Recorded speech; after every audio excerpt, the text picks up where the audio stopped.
Yeah, so hello, good evening, everyone. Am I audible? Kindly confirm, guys. Audible, visible? Good evening, Vanshika. Good evening, Gunjan. Good evening, Prem. Yeah, okay. Okay, so thank you, guys. Okay, thank you. Okay, Pathan. So, good evening, Pathan. So, good evening, everyone.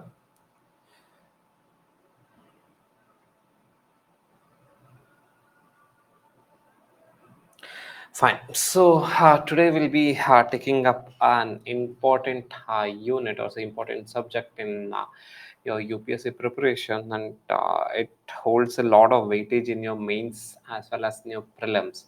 So that is your international relationship. Okay, we'll wait for 1 or 2 minutes so that others can join, and then we'll start with the classes.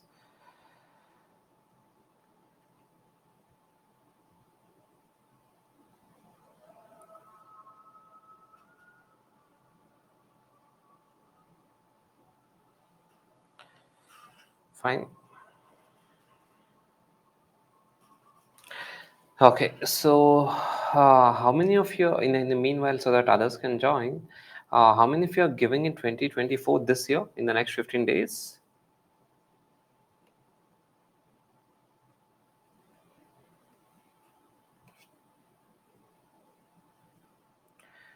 Okay, okay, Brajneet. Okay, no, guys, if you're giving in 2024 this year, just put it in the chat box here so that I can modify it according to that. Okay, Sumo. No issue, Sumo. If you're not fully prepared, okay, that's not an issue. Okay, Manoj. Okay. Okay. Quite a lot of you are giving in 2024. Okay. So how many of you are giving in 2025? Just type 25 in the chat box.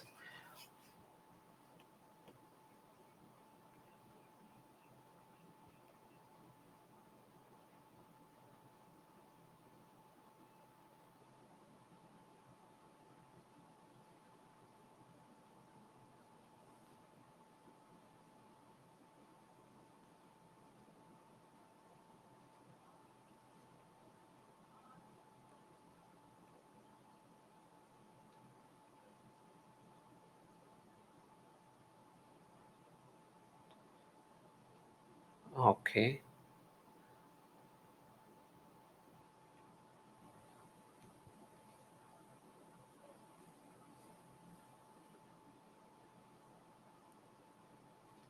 Okay, we'll quickly take a poll.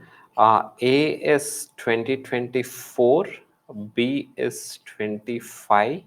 If you're giving in 25, C is 26. Others, it's fine.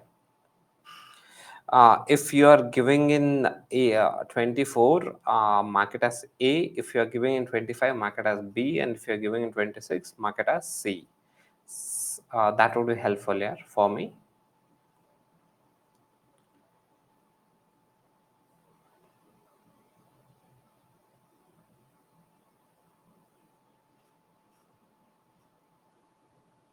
Okay, Shailaja, Divyanshi, you're giving in 27, but that's fine. Okay, you still have a lot of time. Oh, Pihu, you're giving in 28. Okay, nice, yeah. Sarana, okay.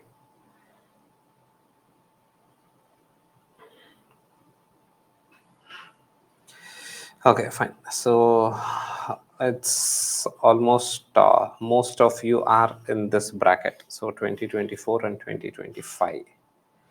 Okay, okay. I see some of them in 27 also. Nilanjana, Raman, Deep. Okay, fine. So that's totally fine.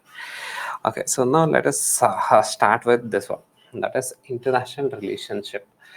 See, from UPSC perspective, so international relationship is very, very important from your prelims as well as your mains angle. Prelims and mains. So it's important from both the things. So first, let us see. First let us see the syllabus that that is given in in your notification. So international relationship. So this is the syllabus for international relationship from mains perspective. So India and its neighbor. So this is the first topic. Next one is your bilateral relationship, region grouping, global grouping. Say be it your G20, United, UN, etc. So that is the next one, and agreements involving India or the affecting India's interest. Say India, Iran had a recent agreement. So all this agreement that we'll be analyzing, effects of policies and politics of developed and developing countries on the India's interest and Indian diaspora. So what are the effects of various policies in different countries and how it's going to affect India and in Indian diaspora. So that is the next topic. And the last one is international institutions, say international institutions like WHO, IMF, World Bank, etc. So those things we have to understand. So this is the broad idea about your syllabus in your international relationship. Fine. So now the important question is, why study international relationship? Why study international relationship? Vedika, the diaspora means, say if you go to United States for work, so you become Indian diaspora. If any person in Indian of Indian origin, they go to a different country, so they become Indian diaspora. So we'll take up Indian diaspora in detail. Fine. Okay, so why take up why study Indian international relationship? So what's the reason? So what is the reason why we have to study international relationship? What is so special about international relationship? A good Patan, you're completely on exactly right. Okay. Okay, so can someone tell why we should study international relationship? Tirtha. Okay. Okay, Tirtha, you're right. Okay. Okay, there are a few people who have already attended the classes, that's fine, but others. So, what is the reason to make better policies? Devansh, okay, Tanisha, okay, fine, okay, for development, understanding foreign relationship, okay, okay, to understand each other and trade, okay, fine. Yes, Sakshi, you're absolutely right. Okay, see here, guys. See, the main reason, please understand here. Okay, for the people who are very new to this class, I am Bharat. I have already cleared this examination in CSE 2019 batch. 2019 CSE 2019. My rank was 811. So I have already cleared this examination, and it is not that for the first time I cleared this examination. So I took up multiple attempts, and later on I cleared in 2019. So with that experience, I'm telling whatever most of you are telling, right? So am I audible now? So whatever most of you are telling, right? So in order to make foreign policies, in order to understand, in order to help in dealing with other countries, etc., those are secondary, or that doesn't even matter at all in this examination. You are sitting in this class in Sunday, in the weekend, rather than enjoying. You are sitting in this class for what reason? Just analyze what reason. For what reason are you sitting in this class? So you are sitting in this class to clear the examination, to get a rank. So how do you get a rank? So in order to get rank, you require marks. You require like solid marks are required. So how many marks are required in order to clear your mains examination, or say in order to get a rank? How many how many marks are required? So, see, guys, if you have to clear this examination with say good rank, you should be somewhere around 950 plus. 950 plus should be your marks. 950 plus. So anywhere about 950 plus. How do you get 950 plus? So you are sitting in this class in order to get this 950 plus. And again here, please do not have this attitude of I'm going to read international relationship, and then I'll bridge the relation between India and Pakistan. These are like very juvenile thought which even I had. So this doesn't work. This examination is very, very brutal towards marks. Fine. So doesn't matter how much knowledge you have or not. So that's least bothered. So what you have to do is that if you are sitting in this class, please focus on marks perspective. Why you have to study? See, I'll give you an example. So say this year, take this is your rank. This year rank 140, rank 140 got 983. Or else I'll tell something like this. So the person, see, so this 950 plus is a decent marks, fine. So you can you'll get good rank 950 plus. So 983 marks and 982 marks. How many people would be there? How many people would be there here? 983 and 982. So total marks. So 983 and 982. How many people would be there in this 1 mark gap? Yeah, 1 mark. How many people would be there? Can someone even guess how many people would be there? Divansh, it's 610. Okay, Nishant, good. Yeah, it is 16. Okay, so there are 16 people here. So rank 140 till rank 156. So this is the marks. So rank 140 till rank 156, 1 marks is the difference. If you take another classic case, you can consider this 969, 969, 968. How many people are there here in between? 21 ranks are there. It's starting from 254 to 275. This 254 to 275 are in just one rank. So around 21 people are there in just one rank. So, sorry, in just 1 mark. So here you are sitting in this class to get marks. So why you have to study IR international? See here, maybe many of you are in the first attempt, or you haven't given your mains examination. So we actually, if you haven't given your mains examination and did not get the result, and you will not know the importance of each mark. So each mark is very, very crucial in your mains examination. Fine. So you are sitting in this class to get this marks. So to get this each mark, and even 1 mark on an average. So this is the example I gave. But however, on an average, every mark in UPSC will have 6 candidates on an average. Say this one had 16 candidates, this one had 21 candidates. These are like extremes.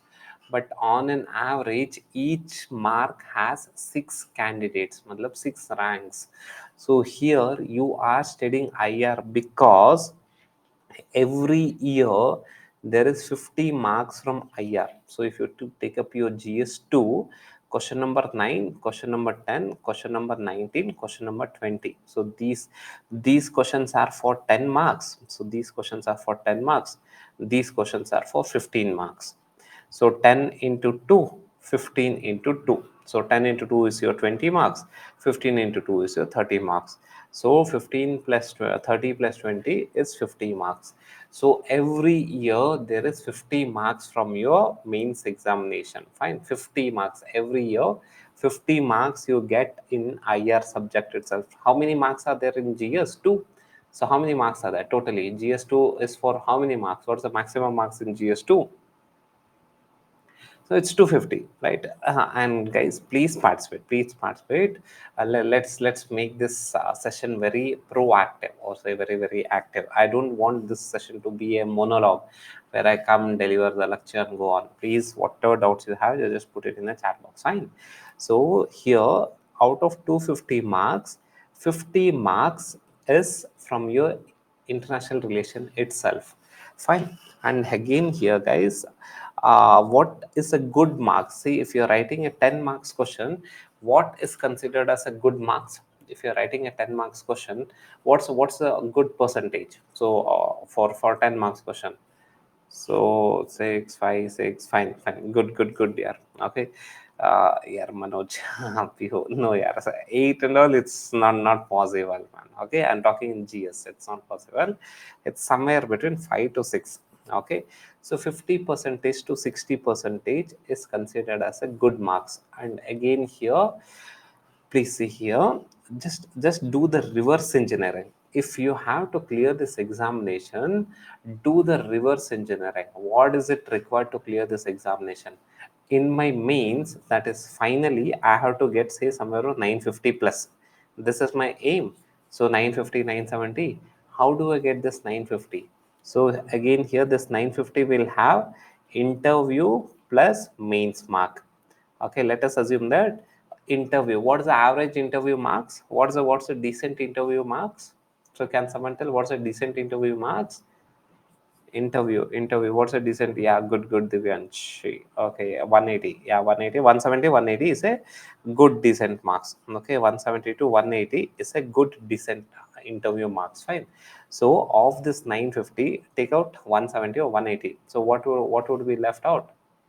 Calculate CSAT. Paper 2 you have CSAT. So 950 minus 150, say 170.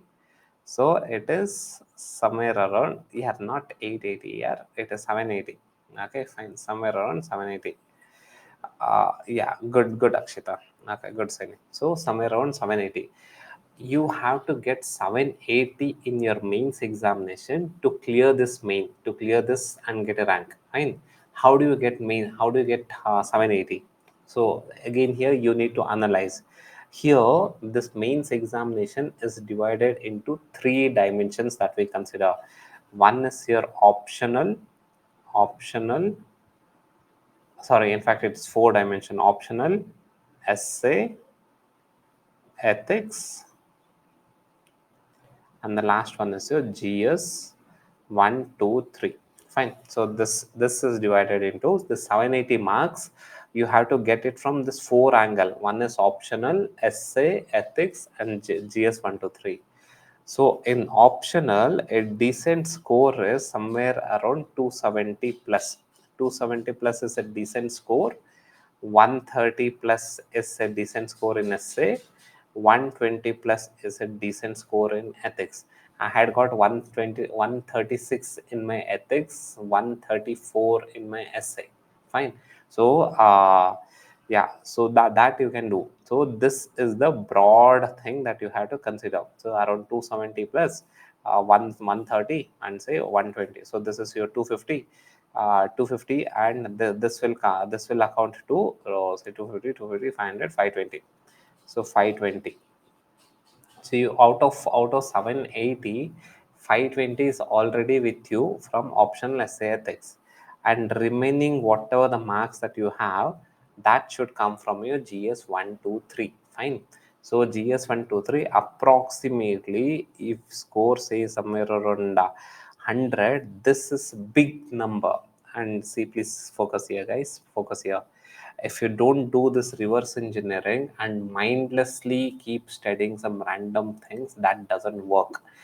You are sitting in my class to get marks, and let me be very clear. You have enrolled into Byju's. See, what is the reason why you have enrolled into class? Whether to clear examination or whether to acquire a lot of knowledge. Two things these are two different things. Probably you might not understand now. So there are two different things. You have enrolled into class whether to clear this examination or whether to acquire a lot of knowledge.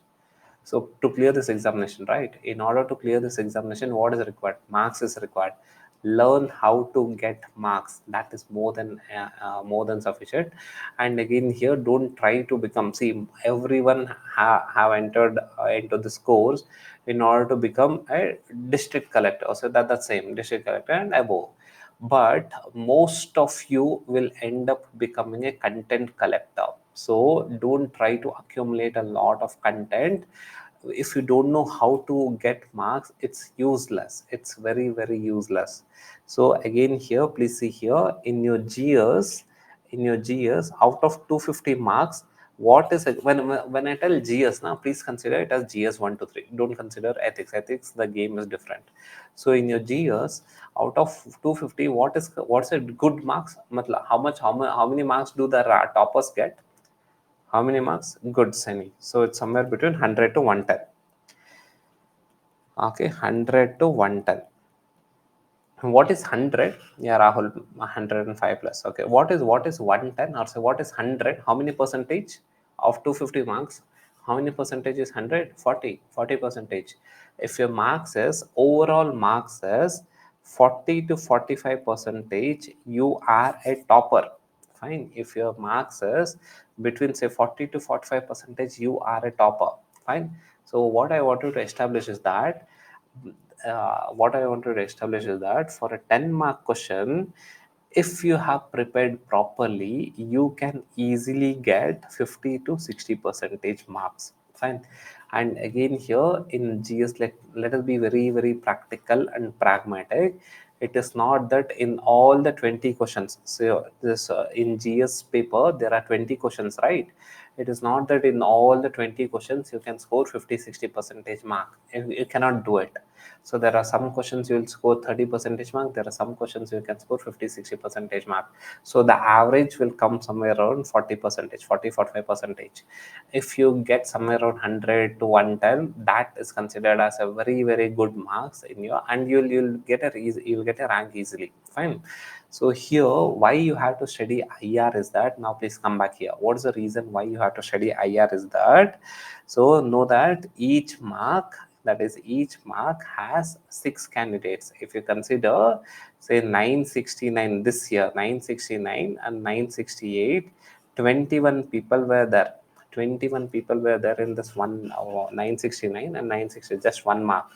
So now what is the reason why you have to study IR is that, so the you can easily get 50 to 60 percentage marks very, very easily. So the reason is that, and again when just see the toppers answer copy, you can easily know that. So the introduction, this is your introduction, this is your body part, and this is your conclusion. This is introduction, intro, body, conclusion. Fine, IBC. So again here, if you have to score 50 to 60 percentage mark, your intro should be ready made. Your body, the structure, what structure that you'll use it in your body, that should be ready made. And what are the conclusion that you use it should be memorized. Intro and conclusion should be memorized in the sense not verbatim, but you should have a broad idea, or say broad phrases that has to be memorized. And if you tell that no sir, I cannot memorize, I understand and write, this exam is not for you. Really telling, this examination is more about memorization and dumping there, nothing about your understanding as such, not required. So if understand, just think practically. There's one candidate who is giving in first attempt, there's another candidate who has given 5 attempts, and who has given 5 attempts, who will have better knowledge? So the person who is giving first attempt will have better knowledge, or the person who is giving fifth attempt will have better knowledge? The person who is giving fifth attempt will have better knowledge, but the first person who is giving first attempt will clear this examination. What is the reason? This is one evidence which proves that content is not king in UPSC paper. So what really works in UPSC paper is, there is a proper way of writing answer. You master that, you are good to go. So if content, please focus here, if content was the king, then this fifth attempt person should have cleared this examination. But this first attempt person is clearing. This first attempt person who would have spent 1 year, this fifth attempt person is spending 5 years. Who will have better knowledge? Fifth attempt, but still he is not clearing. This first attempt person is clearing. What is the reason? The reason is, you should know how to get marks. So it is not about, this examination is not about acquiring a lot of content. This exam is all about getting the skill which will help you in fetching marks. So that is needed. Fine. So yeah, very good, Bhipre. Better presentation. Yeah, very good. That's what is needed. So again here, the reason why you are studying IR is that, please focus here. 50 marks, please see here. 50 marks every year you get in your GS2. Even if you write, even if you get say 50 to 60 percentage mark, you will easily get somewhere to say 30 marks easily. Fine, 50 to 60 percentage. And again, the idea of this class is to focus on this mark percentage. How do you get from 50 to 60 percentage mark? So even today, if you write one IR answer, even without any knowledge, you write one IR answer, you will get say somewhere around 20 percentage mark. But the game is not that. The game is how do you increase from 20 percentage to 50 60 percentage mark.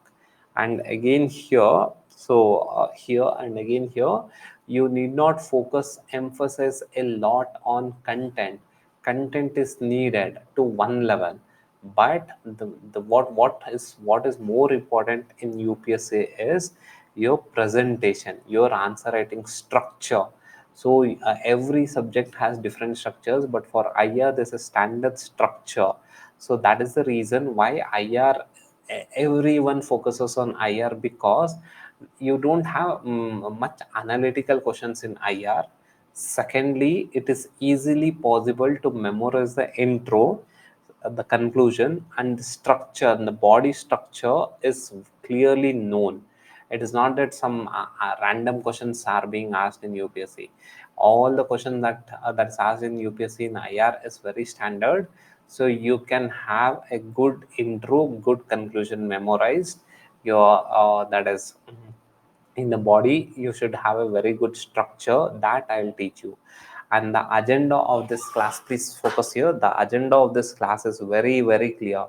So the agenda of the class is how do you get this 50 60 percentage marks in IR. Say if you are giving IR every year, there's 50 questions, 50 marks in IR. So somewhere around 60 percentage is a very good marks in your GS paper. So how do you get 60 percentage mark in your IR questions? That is the game. How do you get say 30 marks? How do you get 30 marks out of 60 50? What is 60 percentage of 50? That is 30 marks. How do you get 30 marks in your GS paper? That is GS2 paper. That is the agenda here. Fine. So 30 marks is how many ranks? 30 marks is how many ranks? 30 marks on an average, 30 marks is how many ranks? 1 mark is 6th rank. On an average, 1 mark is 6th rank. 30 mark is 180 rank. So the agenda of this class is, if you do whatever I say in the next 13 days, 13 in the next 13 days, you can easily get increase your rank by 180, provided that you should know, you should keep writing answers, keep sending it to me. So please focus on answer writing in IR, and your IR subject is is more important from your mains perspective, uh, rather than your prelims perspective. In prelims perspective, it is more to do with your current affairs, the places in news. So in IR topic from prelims, it is more about your places in news. So apart from that, it's more about your mains topic as such. Fine. Okay, so Sini, can I get 40 out of 50? Yeah, that's not possible, man. Okay, so if you see that all the rank toppers, so yeah, people now toppers just see how much marks they get in your GS 1 to 3, 100, 110, not more than that. There are exceptional cases of having 115, 120, but not beyond that. Right? So this is the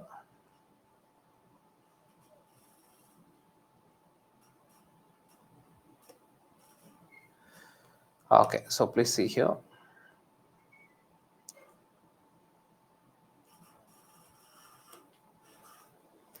Okay, so this is the standard model or the standard trend of your international relation answer.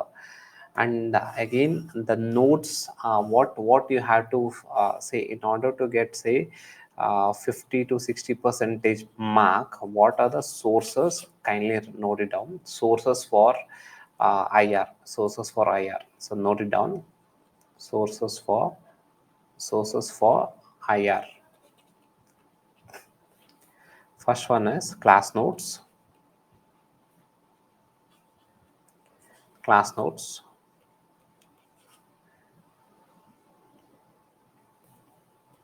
Second one is Indian Express.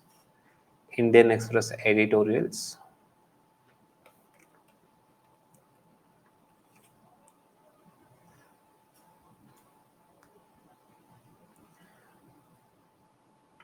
Yeah, so Indian Express editorials. Third one is The Hindu. The Hindu. And the fourth one is IR webinars. IR webinars monthly. This is your monthly webinars.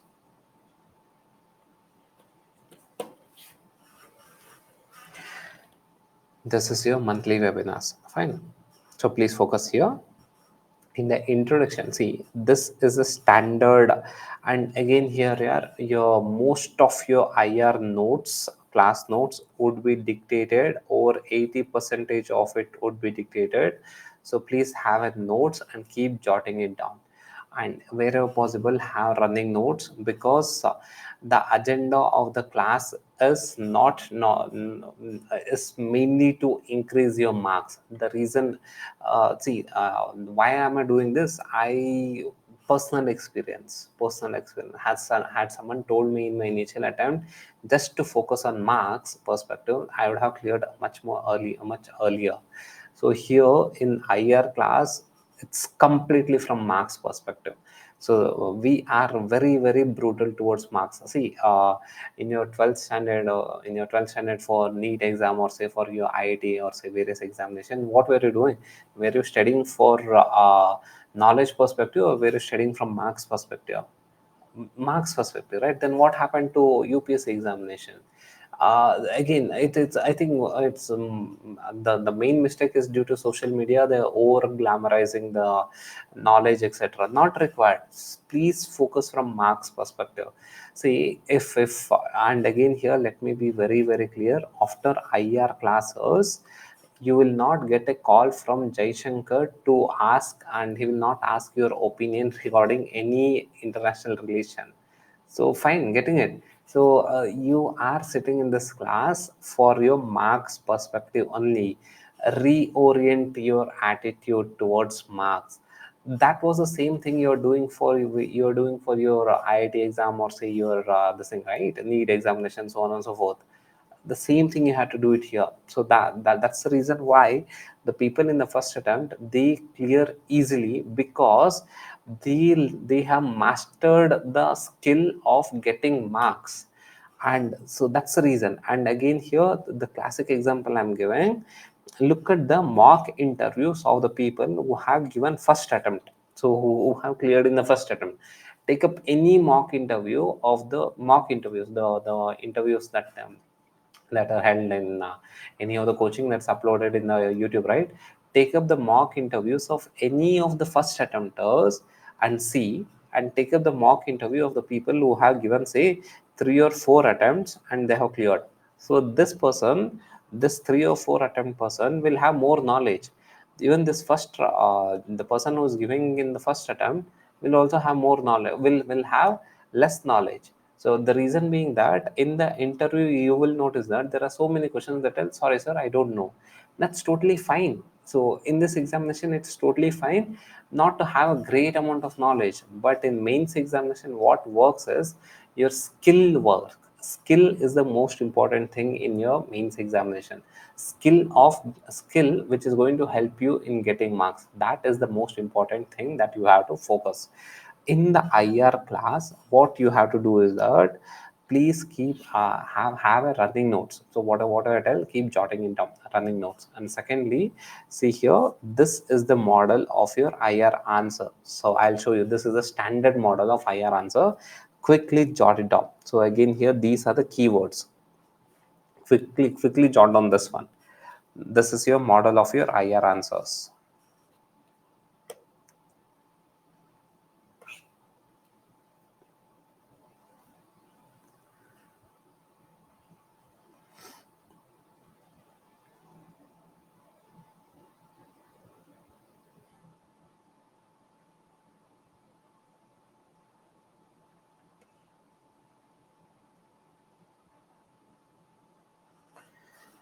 Fine. So this is your IR model of your IR answer. Now please focus here. Now let us see the toppers copy. And how many of you are seeing the toppers copy? Toppers copy. How many of you are seeing the toppers copy? So this is again a data map or anything. This can be in this box. They can have data map, pie chart, etc.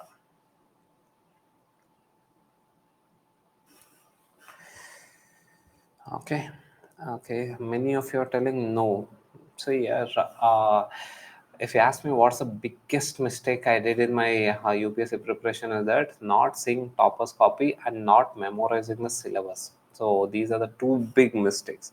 See why toppers copy. So why toppers copy is important? What's the reason? See, what is a right answer writing structure for IR? How do you know? Does UPSC come out and teach you what is the right answer writing strategy, or say what is the right way of writing IR answer? Does UPSC do it? No. Then how do you know what works? So what kind of answer writing model works in UPSC? How do you know?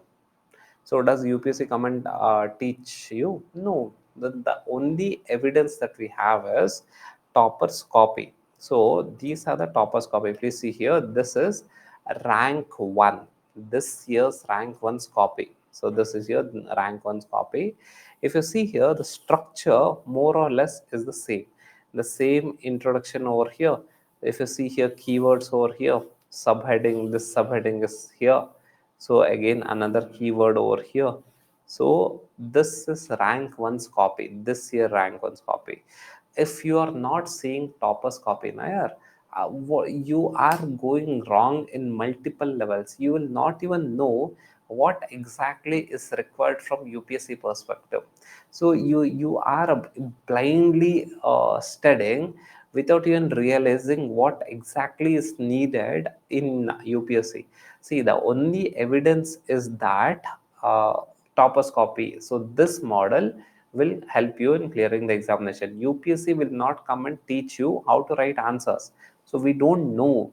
The only evidence that we have regarding what is the right way of approaching the answer is toppers copy. How?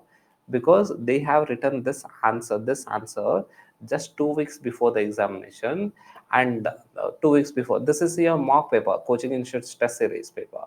So they have written this answers 2 weeks before, the 2 or 3 weeks before the actual examination. The same thing would be written would have been written in your mains paper. So that is the only evidence. So if a person who is writing like this, he has cleared this examination, so it means that this model is working. And it is not just one sample size we are taking. We are taking sample size of across various toppers. So just please focus, analyze this one, analyze this copy. So I'll please analyze this copy. Don't read what is there in the content, just analyze the structure, analyze the structure. So does it resemble to this standard structure? This is rank one's copy. And so now this is rank two's copy. And does it resemble with the standard structure? See again, map over here, map here. This is the introduction. This is the keyword. This is the subheading. This is the subheading. This is the keyword. Fine, you're getting this. This is the rank two's copy.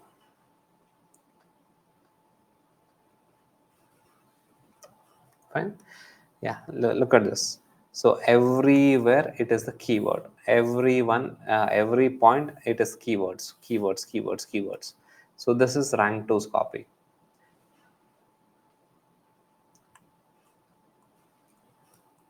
So look at this one.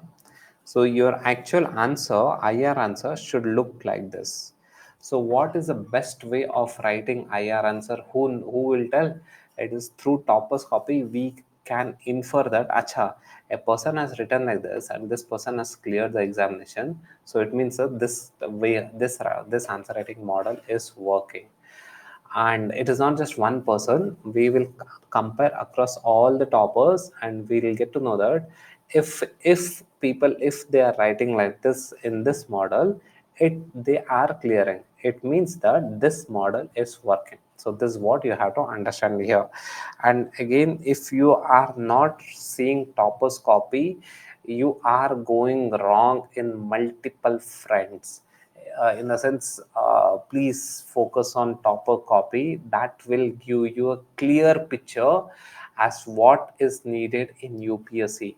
So see the mistake. Let me tell you my own case. So it was in 2018.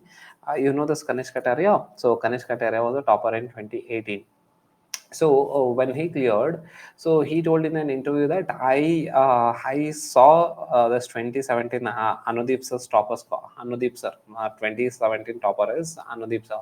He told it, I saw this Anudeep sir's copy, and then I try to replicate the same thing. That's when it flashed me that, boss, why am I not doing this? So see, it's a simple question.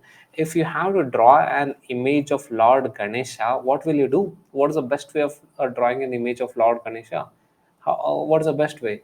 Will you go to a zoo or say some forest, identify one elephant and then draw Lord Ganesha? Or will you take a printout of Lord Ganesha's image from internet and draw it? Which is the easiest way? Which is the easiest way? Take printout of an image of Lord Ganesha, draw it. The same thing. So this I could not realize in my initial attempts. See, if the wheel is already invented, you need not reinvent the wheel again. The topper copy is already there. What is the best model of writing IR answer? The topper copy is already there. You need not reinvent anything new. So what you want to do is that take a topper's copy and see how people have written in IR answer. Try to emulate the same thing. You need not reinvent anything new over here. So then what happened in 2019, I mindlessly I went through Anudeep sir's copy and exactly tried to replicate his answer writing structure. So that helped me clear. And so had someone told me earlier that analyze topper's copy, that will be of great use than, yeah, any of I'll be very frank. If topper's copy will give you more insights than my own class notes. Take this as a statement. Topper's copy will give you more insights into this examination than my own class notes. Fine. So just look at the topper copy. Take up rank one's copy, rank two copy, or say this year I think rank six. I think Shrishti Dabasa, Shruti or Shrishti Dabasa. So rank six copy, or say any of their copy, and see every copy has a very good introduction, very good conclusion. Or say you can consider say last year Ishita Kishore's copy. So introduction, conclusion is kind of memorized. So these are pre-prepared introduction, and don't think that I'm going to create my own introduction, conclusion in the examination. All that doesn't work, boss. That doesn't work. So for IR, you should have a ready-made intro, ready-made conclusion, and the structure. So this standard structure over here, I will give you all the keywords. So what I'll do is that, so in this class, I will give you what should be there in the intro, what should be there in the conclusion, and what has to be there in the keywords. So these keywords I will only give you. So what you want to do is that, so based on the question, rephrase, mix and match the introduction and conclusion, mix and match the introduction, mix and match the conclusion, and the keywords. I will give you a list of keywords.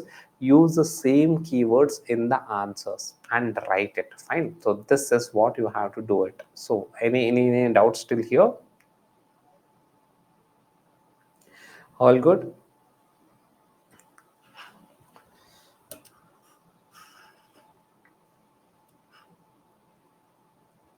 Okay, fine. Pratham, I'll give the data, case studies, etc. Yeah, that's not an issue. So again here, please, the entire UPSC examination revolves around your answer writing. And take it from me, I think most of you haven't even completed IR, right? Take up any topper's copy. Take up say rank one's copy, rank two copy. Just put the name and write in the Google. Put the name and write answer copy. Someone would have uploaded, or either the topper they themselves would have uploaded in their blog. So take up any toppers copy, say rank 1, rank 2, rank 3, or say the classic one is say rank 6. Take up any of this, any of the topper copy. So rank 2 copy is more refined. It's very refined. If you see a 2021 Ishita Kishore, Shruti Sharma, 2021 topper rank 1 Shruti Sharma, her copy is like very refined one. So this year rank 2 copy is like very refined one. You can ignore these copies, but you can take up say a rank 1 copy, or say a rank 3, rank 4, rank 6, any of the topper copy. So and just analyze what is that extraordinary thing that they are doing in the paper, so that they are clearing.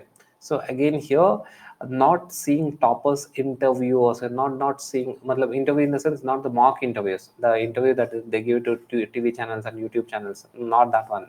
So these are like sheer waste for you. So what you got to do is that, so rather than seeing their interview, or rather than seeing their pictures on daily basis, please see their answer copies, why they have written. Say this year, rather than seeing the interview of this year rank 1, so see his paper. So why this person has got rank 1.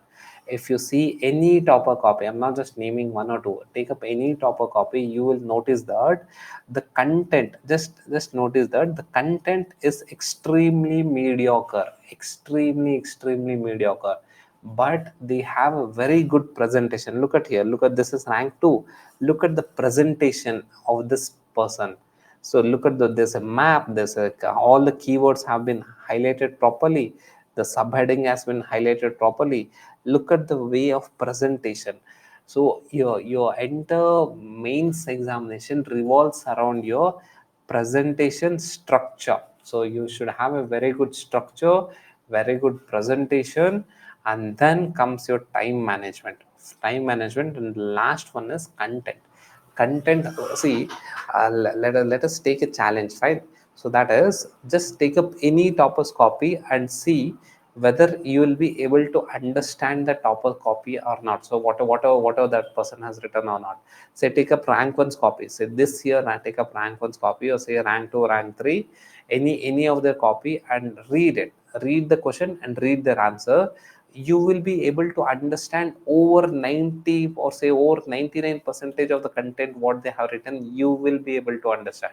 So you haven't completed the syllabus properly, but still you are able to understand over 90 percentage of what the topper has written. So what does this show? Do you have some extraordinary knowledge? You haven't completed the syllabus.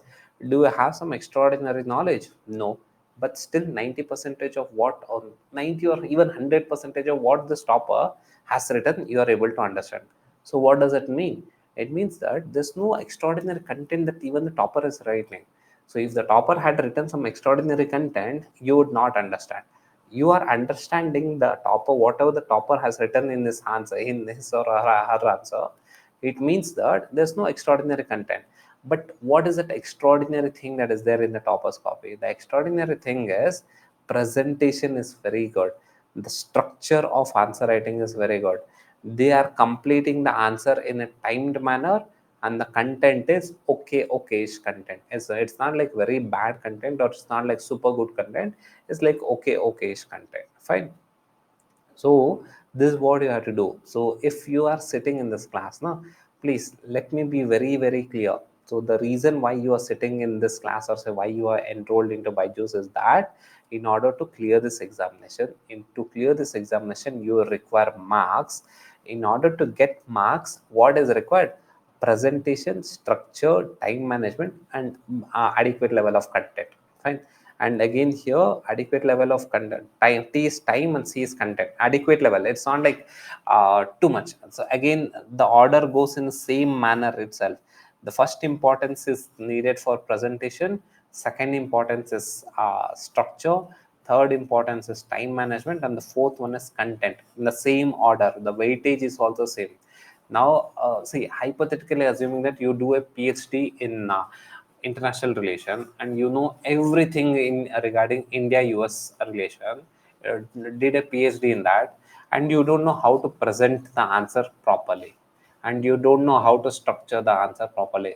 Will someone read it? Will the evaluator read it? Will evaluator is your uncle or aunt? No. Then unless you put your answer in a proper present, unless you write it with good presentation and with good structure, no one is going to read your answer properly. So they'll just give a generic mark. Generic mark is 20-30%.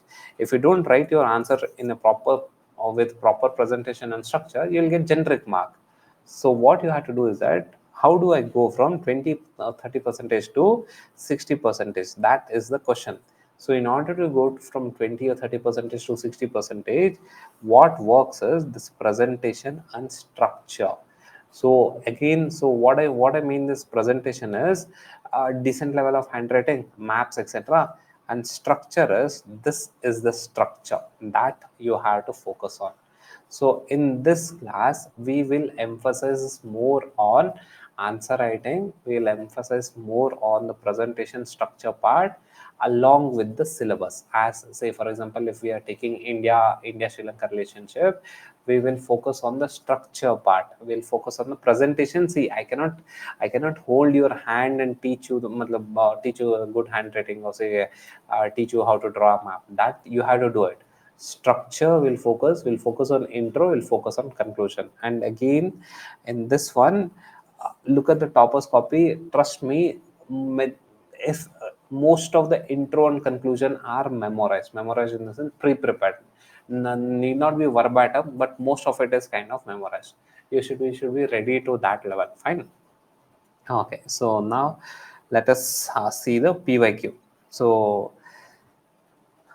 yeah, PYQ. So this, if you see the PYQ of IR, most of the PYQ of IR is very simple, very straightforward. There are hardly any analytical PYQ as such in IR. So if you see, India's and age-old friends of Sri Lanka discuss India's role in the recent crisis in Sri Lanka in the light of preceding statement. So again, probably tomorrow or day after tomorrow, we'll be taking up one extra session in the sense one. We'll squeeze in a session for answer writing, dedicated session for answer writing regarding how to decipher the IR questions. First, let us start with the basics, and then we'll get in detail. Fine. So please start writing answers, maybe from from the third, after the third class.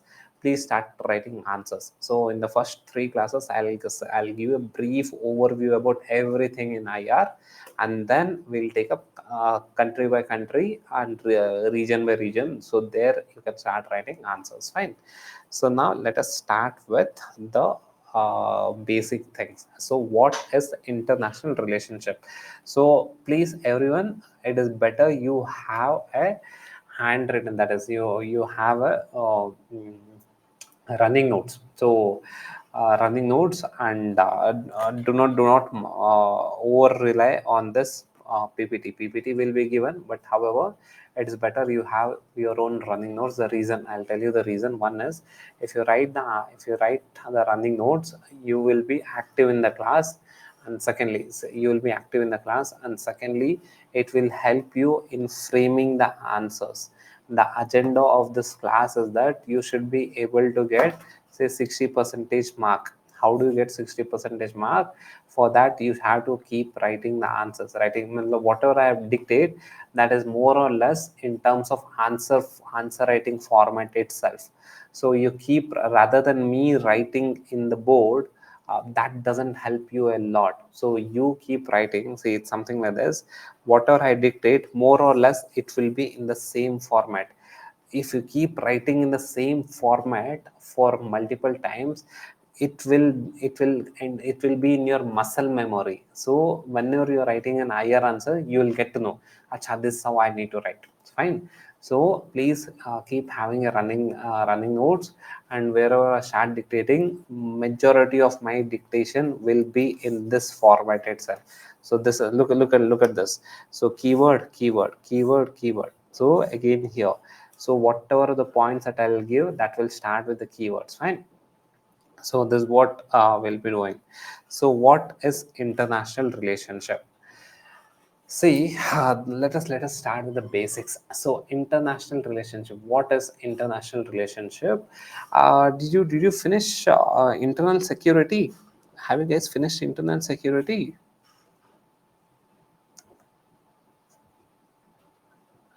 No. Okay, fine. Then I'll explain what is the state actor. Okay, it's fine there. Okay, no. Most of you haven't. Okay, so then I'll explain what is the state actor and non-state actor. So state actor, non-state actor is a part of your internal security. But yeah, okay.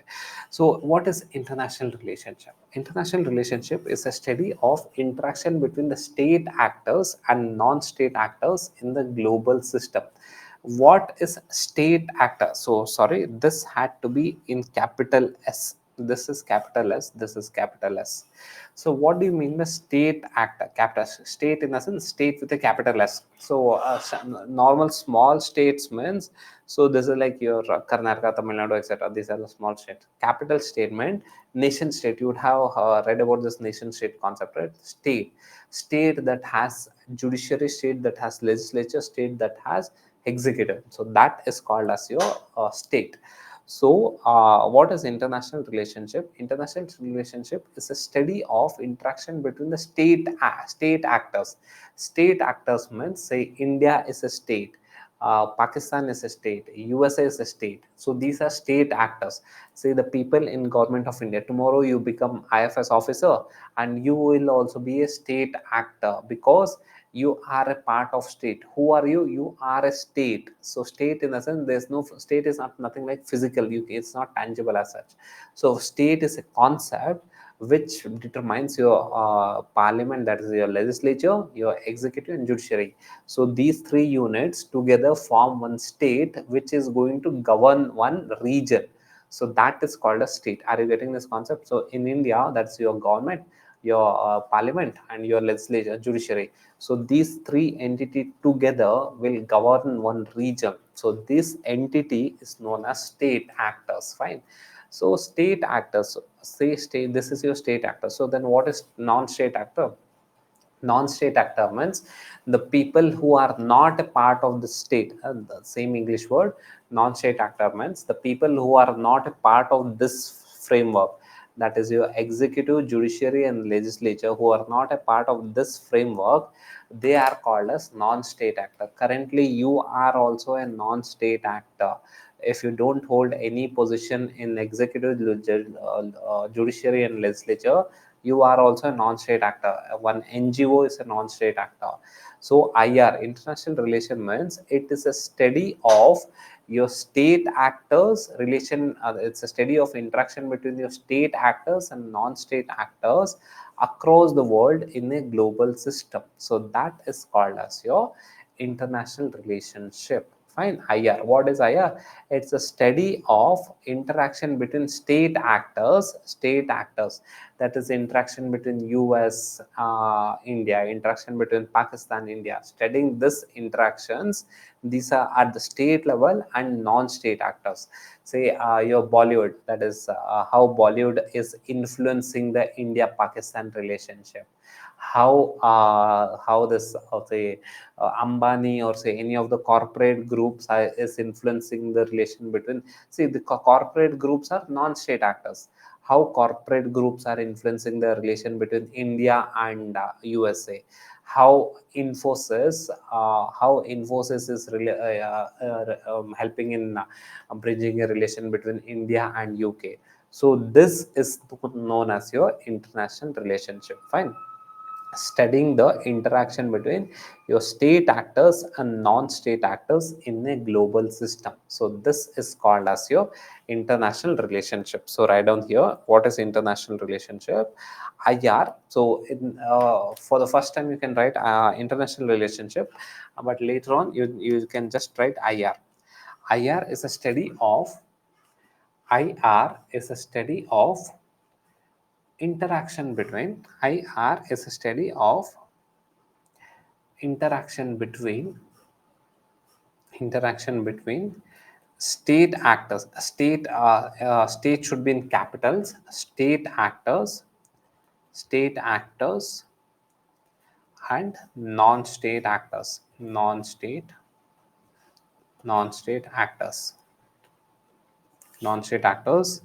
in global system. Non-state actors in global system.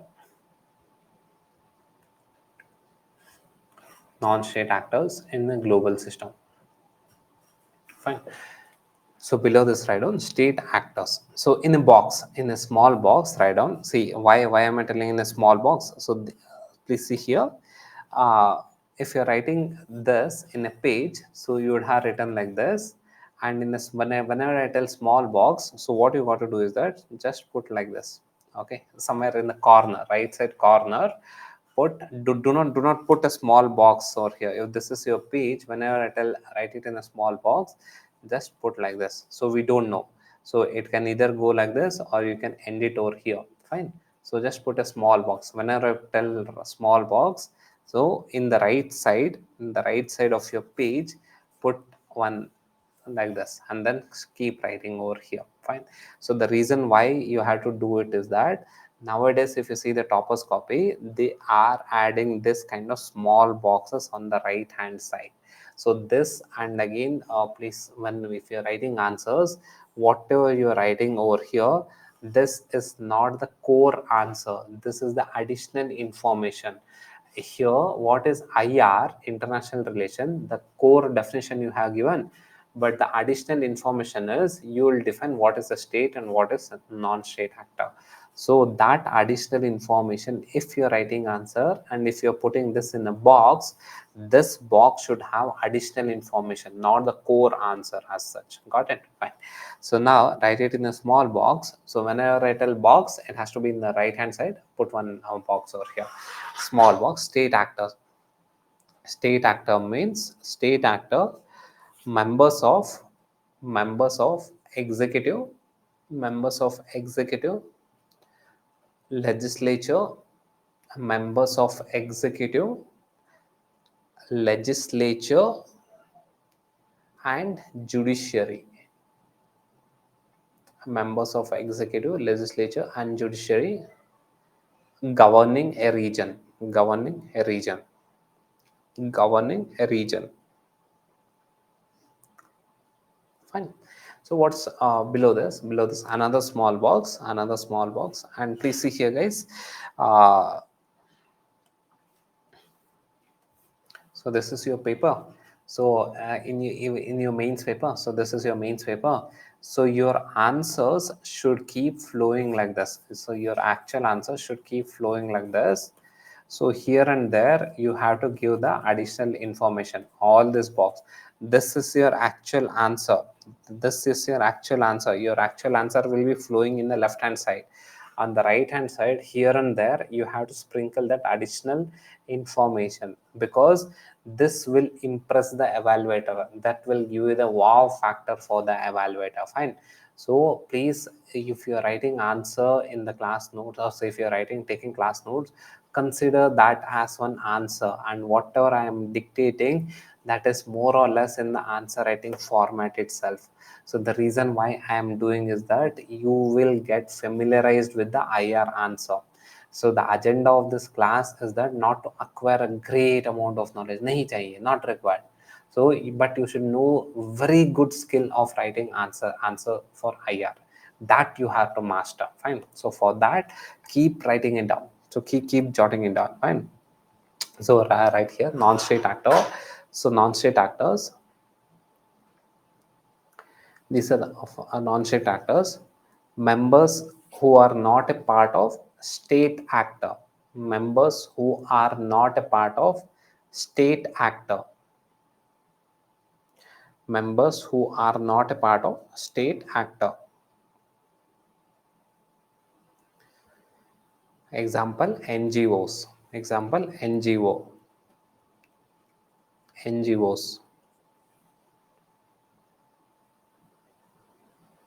Fine. Okay, so this is your international relation. So what exactly happens in international? Yeah. So what exactly happens in international relationships? So within just last one line, right on IR, that is international relation. IR encompasses diplomacy, conflict resolution, diplomacy, conflict resolution, trade, security, etc. Trade, security, etc.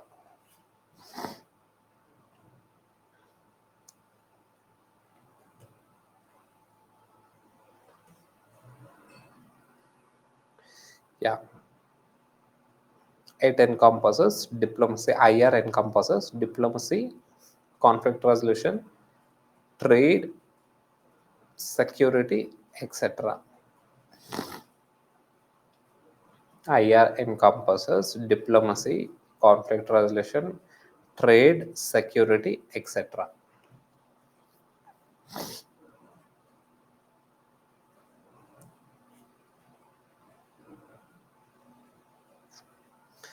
Okay, so now please see here.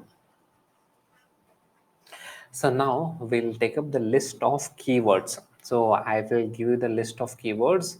You have to memorize this list of keywords, and then whenever you are writing answers, you have to sprinkle those keywords. And if you do not use keywords in your answers, you cannot get that 55-60 percentage marks. So it is not possible. Your answer would look like very generic as such. But if you have to get say 55-60 percentage marks, you have to incorporate the keywords. Take up any topper copy, you will identify the keywords. See, look at here, this is a keyword. This is a strategic alliance as a keyword. Energy, space, remittances. So these are keywords. Your answers, this is the standard pattern. This is the standard pattern. Look at here, keyword, keyword. So wherever you are writing your body, so it has to start from keywords. Fine. So keywords are extremely important. Without keywords, it is not possible for you to write a right answer which is going to fetch you say 55-60 percentage mark. That just write this keywords in a separate sheet or say in the next sheet itself, but you have to memorize these keywords. These keywords should be there in your fingertips. Fine. So without these keywords, it's not possible. So these keywords, what are the keywords that we'll be taking, I'll explain those keywords so that you will get familiarized with the international relation jargons. See, every subject has its own way of language, its own language. So IR has its own language that's called as IR, the international relation jargons. And again here I'll explain what all the keywords so that you will get familiarized with the whole IR keywords, and then we'll enter into the subject in detail. Fine. So write down the keywords. Understood what is the reason why we are taking up keywords? The reason is that you have to use these keywords in your answers so that your answer shows like your answer looks like a answer written by a well read person. If you are not using these keywords and if you are writing a generic English to explain the answers, you will not get that good marks. Fine. So if you have to get good marks, you should flaunt these keywords, you should sprinkle these keywords in your answers. Got it? So now let us start with the first one. So keywords. So diplomacy. So what is diplomacy? So the first keyword is diplomacy.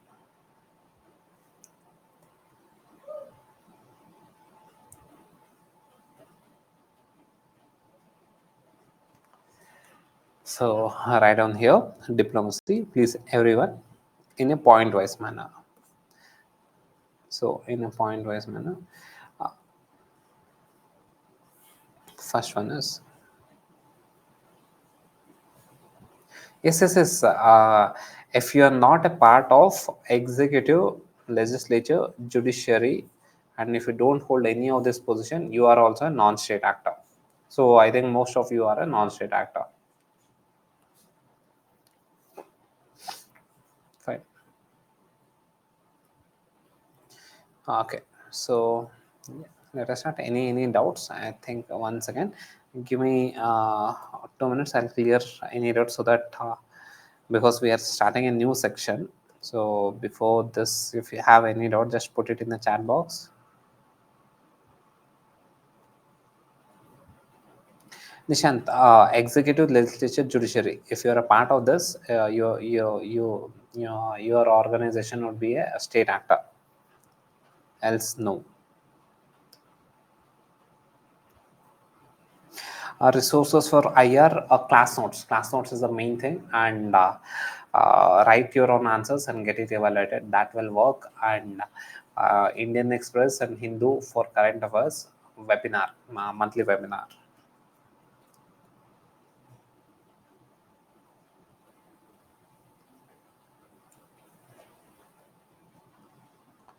Can you use two inks? Yes, you can use, Abhishek. Except red and green, you can use. Not an issue.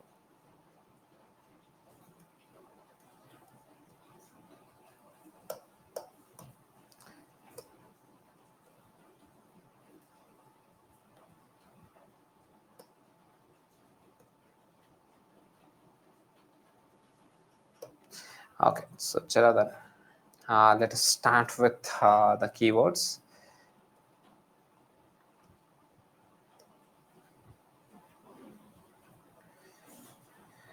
Shailaja, state actor means any person who is a part of executive, legislature, or judiciary who governs one region.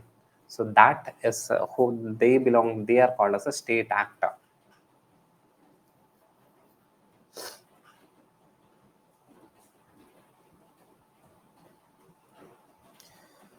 Dhanya can use two color elements here. Let's be very pragmatic, Dhanya.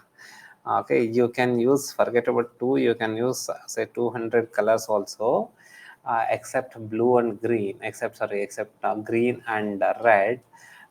There's no restriction as such, but let me be very practical.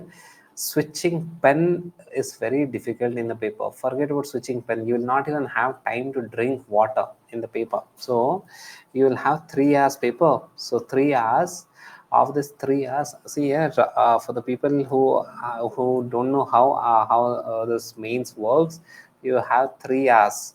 In this 3 hours you have to write 20 questions. And for the people who are telling that I'm dictating quickly, no, my dictation is very fast. See, for a 100-mark question, for a 10 mark sorry for a 10-mark question, you will have to write say somewhere around 120 words. Actually you have to write 150 words, but you can write say 120 to 130 words. For a 15-mark question, how many words? For a 15-mark question, how many words? UPSC says to write 250 words, maximum is 250 words, but we end up writing say somewhere around 220 to 30 words. So with 220 words and with 120 words over here, it's very difficult to complete the paper.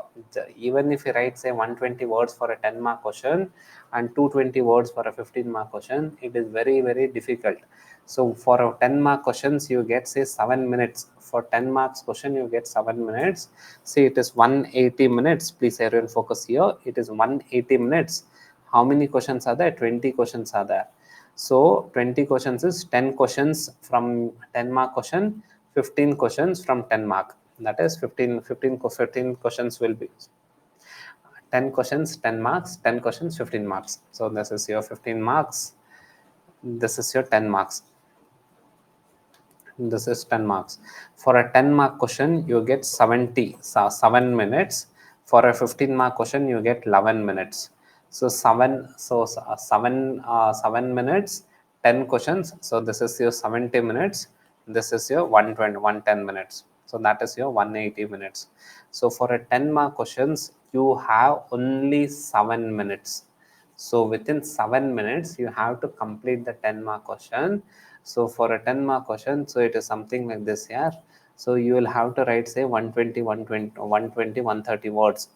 So 120, 130 words, leave 1 minute. 1 minute will go for reading the question, understanding. So you have only 6 minutes to write 130 words. So that is approximately somewhere around 21, 22 words per minute. So 21, 22 words per minute you have to write it. That is very difficult. The speed at which I'm dictating, na, it is not even 10 or 12 words per minute. So you have to write 21 to 22 words per minute to clear this examination. So while writing, whenever I'm dictating, try to write quickly. Don't think that I'm dictating fast. So you have to write at 21, 22 words per minute. So and it's not that someone will come and dictate. You have to think and keep writing. So 21, 22 words per minute. So you will literally do not have time to switch the pen or say drink water, etc. You don't have time in mains examination. So mains is very, very brutal. So you can, there's no restriction as such. You can use 20 different inks also, but however it's not possible. So that's the reason if you see all the toppers copy it, most of them will would have written in single ink, either blue color or black color. Rarely, very, very rare, it's very, very rare that few toppers will write the answer in blue ink and put the diagram in black ink. That is rare, that is rare, extremely rare. And it is not that they do it for every answer. Some answers they do it, and most of the answers it's not possible. Fine. So it's not actually possible to switch to different color ink and write it in a means paper. Fine. So now please focus here. The keywords. Now all doubts are cleared.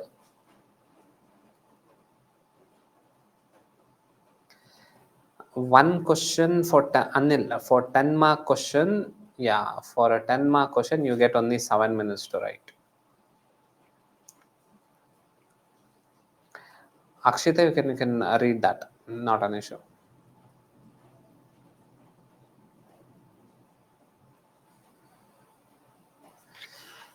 Somo, this is the only approach where you know what exactly works in UPSC or what doesn't, man. So toppers copy.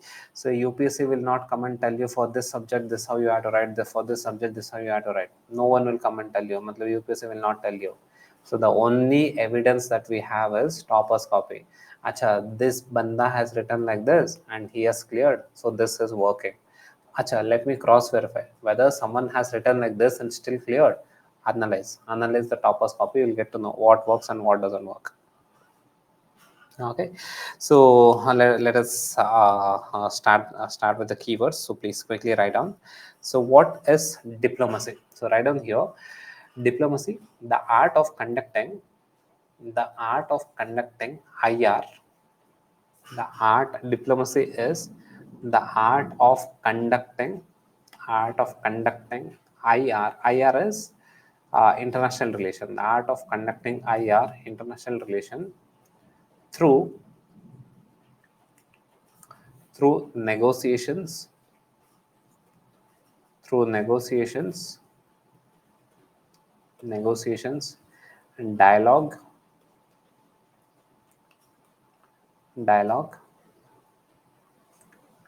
and agreements.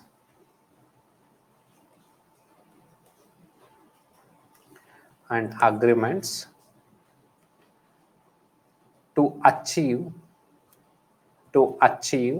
agreements to achieve the objective, to achieve the objective, to achieve the objective of a nation, to achieve the objective of a nation. Full stop. It also involves it also involves it also involves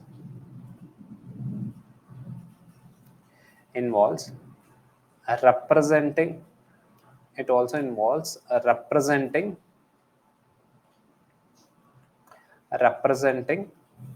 a country's interest. Representing it also involves representing representing a country's interest abroad, building alliances, country's interest abroad, building alliances, building. Am I audible? Am I audible? Or sorry? Okay, fine. Sorry. Okay. Yeah. Okay. Thank you. Yeah. Yeah, verify. Okay.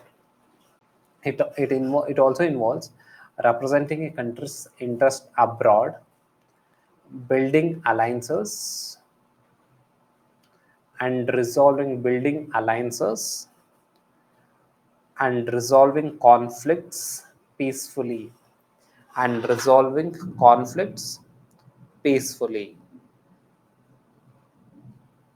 Okay, so this is diplomacy. So what exactly is diplomacy? So when two countries meet together, will not use forces, will not use forces in order to discuss a common issue, to find a solution, or in order to discuss any issue, that any bilateral issues between two different countries, or say in order to take some steps to achieve some shared objective. So that is called as your diplomacy. Again, in diplomacy we do not use forces. Through dialogues, negotiations, agreements, etc. So these are the instruments through which we try to push our country's interest. So in diplomacy, again here, so if you take up Kautilya's Arthashastra, he says that, so in ethics, and again in your ethics you would have read, right, that ethics in international relation. So what is the ethics in international relation? What is ethical in international relation? So serving self-interest is the ethical aspects in international relationship. That is protecting your own citizen, serving my self-interest at the international level is kind of considered as ethical move. So in diplomacy, so what we do is that we try to push our agenda, we try to push our interest in the international forum or the international platform through various means like negotiations or say agreements or dialogues, etc. Through that we try to push our agenda or say our interest. So this is called as diplomacy. Fine. So India, if say recently, if you take a recent example is, we'll take up the example of USA. So USA was not given was having a strict visa regime for India. So what India did? So but however, in India's interest, it is good for India, where if Indians get US visa, they can go to US, work in US, and they can send the money back to India. So that is good for India. So what did India do? India went and negotiated with US, and then they relaxed the visa for India. So it is a beneficial for us. How did we do it? Through diplomacy. We did not take guns, we did not take weapons to discuss this matter. Through we resolved these issues through dialogues and negotiation, and then we finally got what we wanted it. So that is called as your diplomacy. Fine. So now let us write down the next keyword, that is your international organization. International organization. So international organization. So what is international organization? So write down here IO, international organization. It's a formal institutions created by government. Formal institutions created by government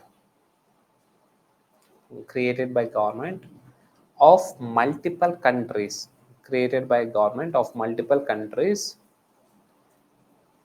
to address a common to address a common concern, to address a common concern to address a common concern. Fine. So this is called as your international organization. In simple language, international organization means it is a formal organization. It's a formal institute which is created by multiple countries coming together. Say for example, you consider G20. So recently we had G20 meeting. So that is one international organization. G20 is an international organization. How was G20 created? So many countries came together and formed one group. So that is called as a G20. So what is the agenda? Why did we form that group? In order to resolve some common concern, in order to manage some common concern. Say your G20 manages your economic issues. Say your European Union. So what is European Union? So we'll be taking up a separate class on European Union. So European Union is an economic grouping of the European countries. So all these European countries, so 27 European countries came together in order to form one group which will help in economic development, providing security. So these are the aspects of your European Union. We'll be taking up that in detail. So this is your international organization. So it is a formal organization where multiple countries come together, make up one group or make up one organization, form an organization in order to resolve some common issue. So that is called as your international organization. Right? And the next one is soft power. So what is soft power? So write down here. So next topic is soft power. Beamray formal, FORMAL, soft power. So write down what is soft power. So can someone tell? It is too much in news, right? Probably every second or third day it comes in Hindu or say Indian Express. Soft power. Okay, so write down here soft power, cultural aspects. Okay, so these are the example you guys are giving. Ankita, Rajneet. Okay, okay. Example. The Bhimre, you are giving example. So what exactly is soft power? Buddhism. Yeah, Shreya, good. Yeah, Buddhism. It's you are giving an example, but what exactly is the meaning of soft power? So write down here. So soft power is the ability. It's a nation's ability. Soft power is the nation's ability. Saini, you're absolutely right that Buddhism doctrine, these are good, but these are examples. But what exactly is soft power? So right on here, soft power, it's a nation's ability to influence others. It is a nation's ability to influence others. It is a nation's ability to influence others through culture, through culture, through cultures, values, through cultures, values, values, policies, culture, values, policies, policies, rather than rather than military military or economic means, rather than military or economic means, military or economic means, military or economic means. Okay, so example is, yeah, now we'll take up the example through Buddhism. So through Buddhism, we can influence China, East Asian countries. So Buddhism. So through Buddhism, Tamil is a language. Through Tamil, we can build a good relation with Sri Lanka. In Sri Lanka, there are people who are belonging to Tamil community. Through Tamil language, we can influence Sri Lanka. Through we can build a good relation with Sri Lanka. Through Buddhism, we can build a good relation with your Southeast Asian countries, say your your Thailand, Myanmar, etc. Myanmar is a Buddhist majority country, and where did Buddhism originate? In India. Through this, we can build a good relation with Myanmar. Here, we are not using military power. So, when we use military power to influence other country, we call it as hard power. But when we use say cultural values or say in some philosophies, so through to influence other countries, we call it as a soft power.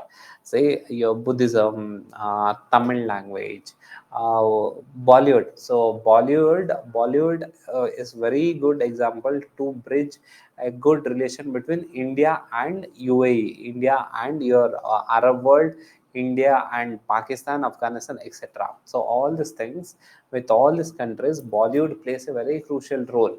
Through Bollywood, we are able to bridge the relationship. So with respect to Afghanistan, or say with respect to your Middle East, etc., Middle East or say Arab world, we can use Bollywood to build a good relationship. So these are called as a soft power. Example, write down. Example, Buddhism. Example, Buddhism. Yes, Sakshita, Bajrangi Bhaijaan. Okay, so nice. Okay. Example, Buddhism, Bollywood, etc. Tamil, Buddhism, Bollywood, Tamil, etc. Language.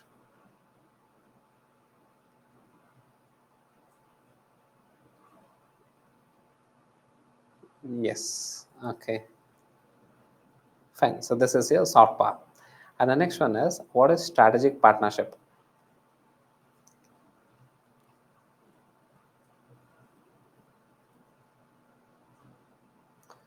So let us take up the next one. Right on strategic partnership.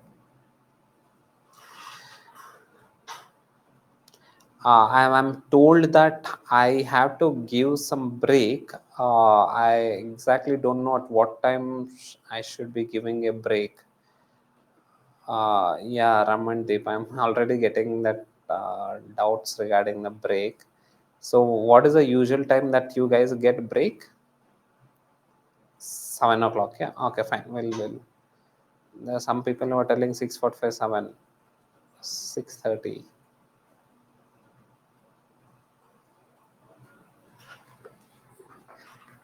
6:45, 6:45. Majority of them are telling 6:45. Okay. Acha, your break was at 6:45. 6:45. Yeah. Okay. And for how many? 6:45 to 7. Oh, 15 minutes break.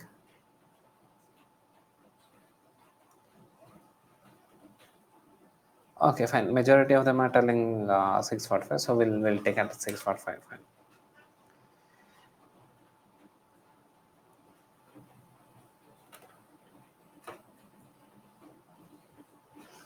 Okay, fine. So let us take up the next one, that is a strategic partnership. So write down here strategic partnership.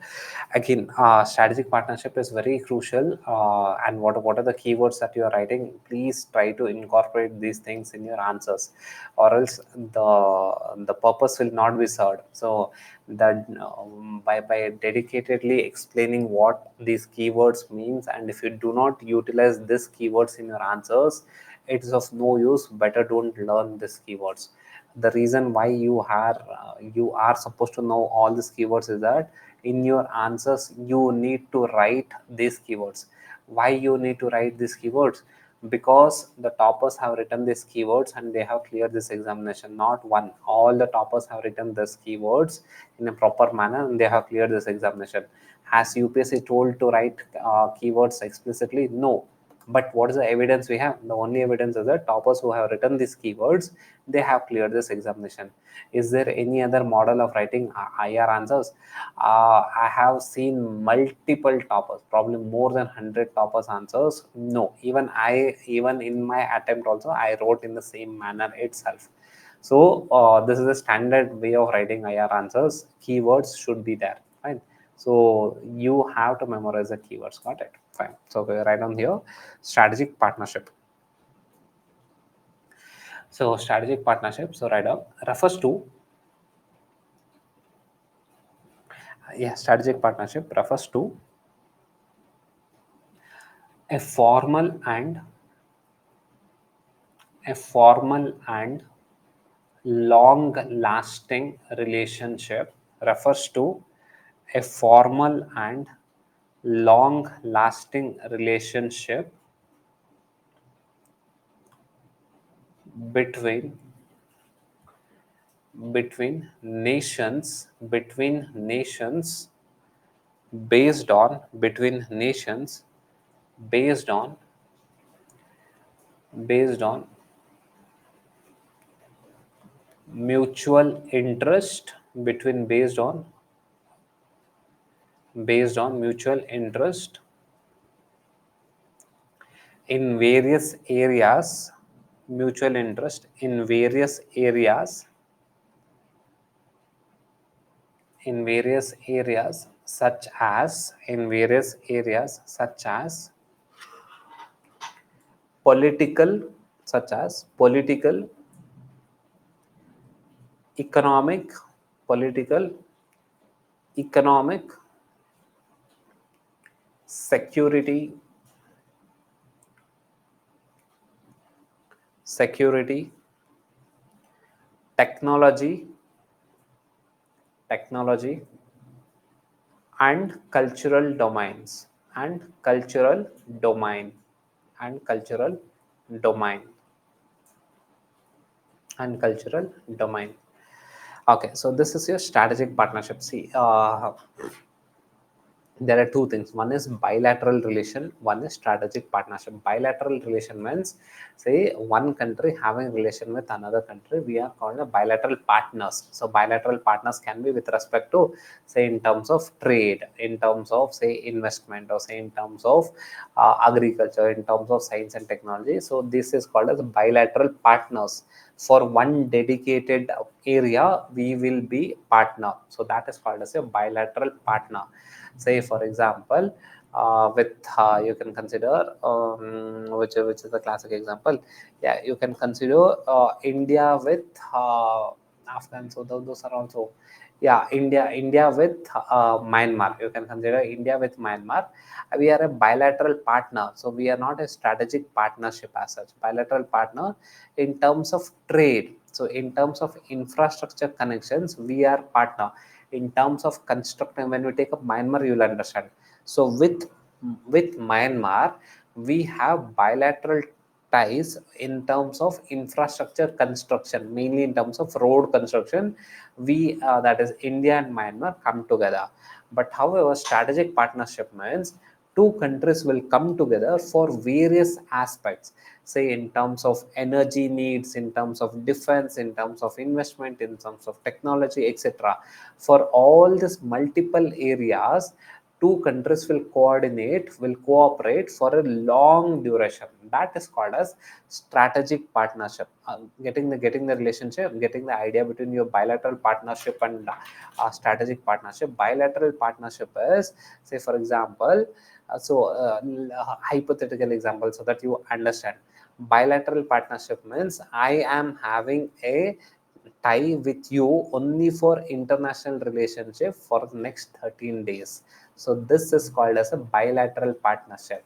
Strategic partnership means I will have a tie with you, I will have a relation with you for various subjects for a long duration. So that is called as strategic partnership. Say for example, India US, India Russia, we are strategic partnership. So with India and Russia, it is not just one commodity we are, or say one area we are having a relationship. With we in various areas we are having a relationship for a long duration, say in terms of defense, in terms of investments, in terms of energy needs, in terms of political support in United Nations. In various aspects we are having a relationship for a long duration. So that is called as your strategic partnership. Do not consider with respect to, do not mix bilateral partnership with strategic partnership. Bilateral partnership for one specific area for a dedicated time, so that is called as a bilateral partnership. Strategic partnership means for multiple areas of long duration partnership, that is called as a strategic partnership. Fine. So I hope the strategic partnership is clear. So next we'll take up multilateralism. So write down here multilateralism.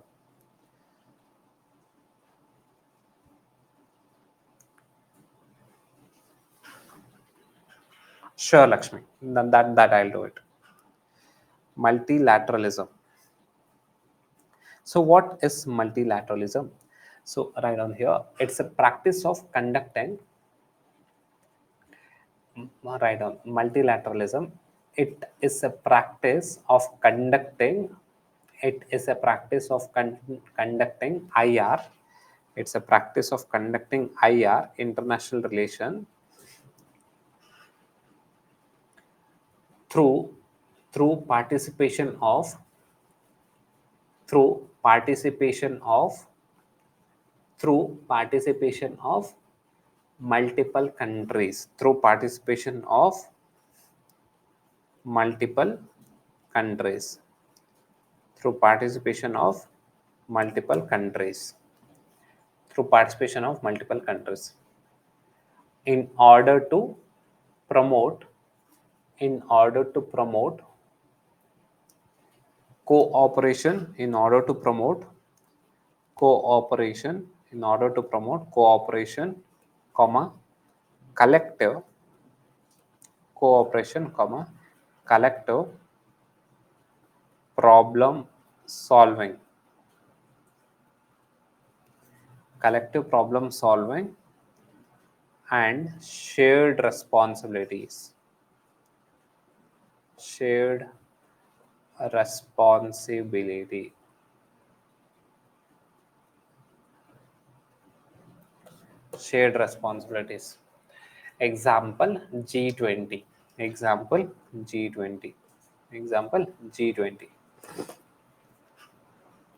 So multilateralism. So what exactly is multilateralism? So multilateralism, it's a practice where multiple countries will come together in order to promote cooperation, or say in order to cooperate, so that they can resolve any of the issues.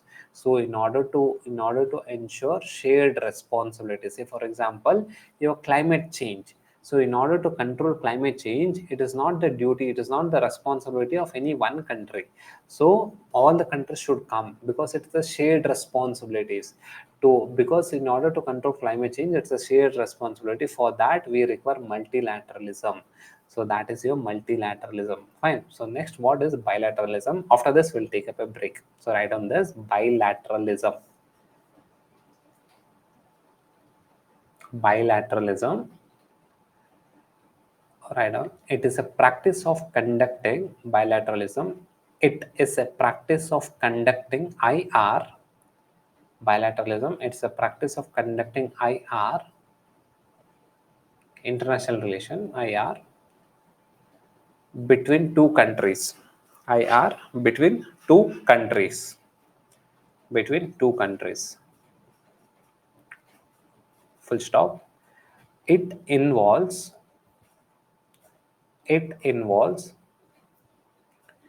direct negotiation. It involves direct negotiation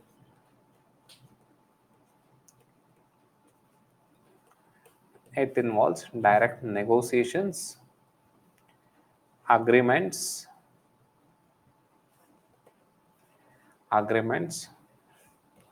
and diplomatic exchanges between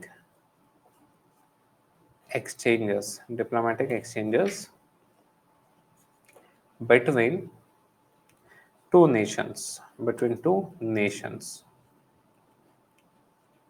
diplomatic exchanges between two nations. Example: India US nuclear deal. Example: India US. Example: India US nuclear deal. India US nuclear deal. Fine. So bilateralism. So what exactly is bilateralism? It's a practice of conducting or some practice of maintaining partnership between two different countries regarding in various areas. So how this partnership are built? Through negotiations, or through agreements, or through diplomatic exchanges. This partnerships are built, so regarding various specific areas. So with respect to India and US, there was a deal regarding your nuclear program. So that will, when we take up India US nuclear India US relationship, will analyze what is this India US nuclear deal in detail. But as of now, India US nuclear deal was also a bilateral, is an example for bilateralism, where it is only an India and US came together to discuss the nuclear issues between India and US, so that a deal was finalized. So that is known as your India US nuclear deal, and it's an example for bilateralism. Fine. Okay. So now we'll take a break, and break is for how minutes, guys? How many minutes? How many minutes break usually? 10, 15, 15, 20. Come on, frame. 20 is too much. Okay. Okay, so today one day we'll take a 15 minutes break. From tomorrow onwards, we'll have 10 minutes break. Fine. So today we'll take a 15 minutes break. So it is 6:45 now. Please come back at 7 o'clock. Fine. Okay. So thank you. Thank you. Yeah.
Yeah, guys. So, Madhu, bilateralism means when two countries work together for a shared interest. So, through and this is finalized through agreements, negotiation, etc. Say, for example, in you can consider say India-US nuclear deal. So, in India-US nuclear deal, India wanted the uranium or say the nuclear raw materials for which US supported India. So this is bilateral relationship. So other countries are not involved in this bilateral relationship. It is only between two different countries. So that is your bilateral relationship. Fine. Okay. No, Prem. You need not run for the others. You need not explain what this keywords are, meaning of keywords in answers. Just flaunt the keywords. Okay. So fine. So write down here. So the next one is balance of power. So write on this balance of power. Balance of power.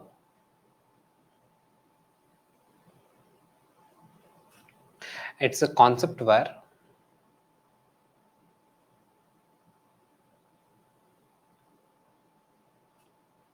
it is a concept balance of power. It is a concept where countries. It is a concept where countries try to maintain. It's a concept where countries balance of power. It is a concept where countries try to maintain. Try to maintain a relatively. Try to maintain a relatively equal distribution relatively equal distribution relatively equal distribution of power of power among of power among themselves and and to prevent and to prevent anyone and to prevent any one country and to prevent any one country underline this and to prevent any one country from becoming dominant power becoming dominant power becoming dominant power. Okay, so what is this balance of power? So balance of the concept balance of power means that where all the countries wants to share similar level of power amongst themselves, and it means that to prevent any one country becoming too powerful in a region. Say for example, currently what is happening is that China is rising and China is becoming too powerful in this region, in the Asian region. So we are not having a balance of power. So the balance of power is shifting towards China. So we want to have balance of power.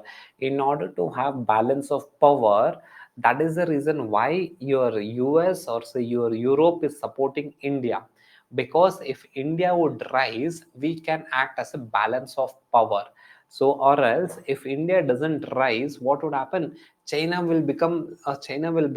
economy will grow, China's military will grow, then the balance of power would be shifted towards China. So balance of power means maintaining equal power, or say not exactly equal power, similar power, maintaining relatively equal power, or say, maintaining similar power amongst a group in a region, and preventing any one country becoming super powerful in that region. So that is called as a balance of power. Fine. So any doubt over here? Example, right on. Example example example China's rise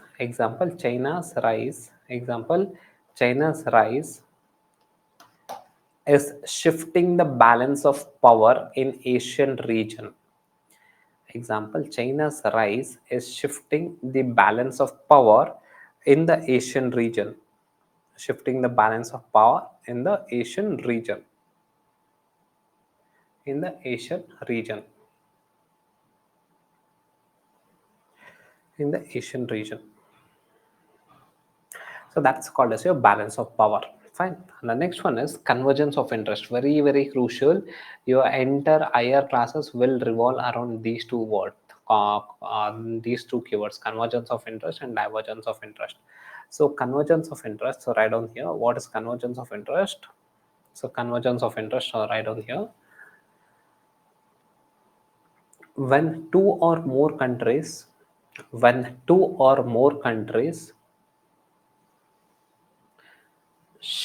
when two or more countries similar share similar goals, so share similar goals or objectives, share similar goals or objectives, similar goals or objectives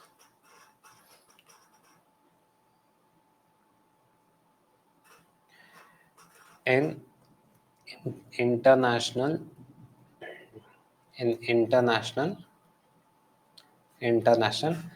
arena, in international arena, full stop. This can create, or say this can create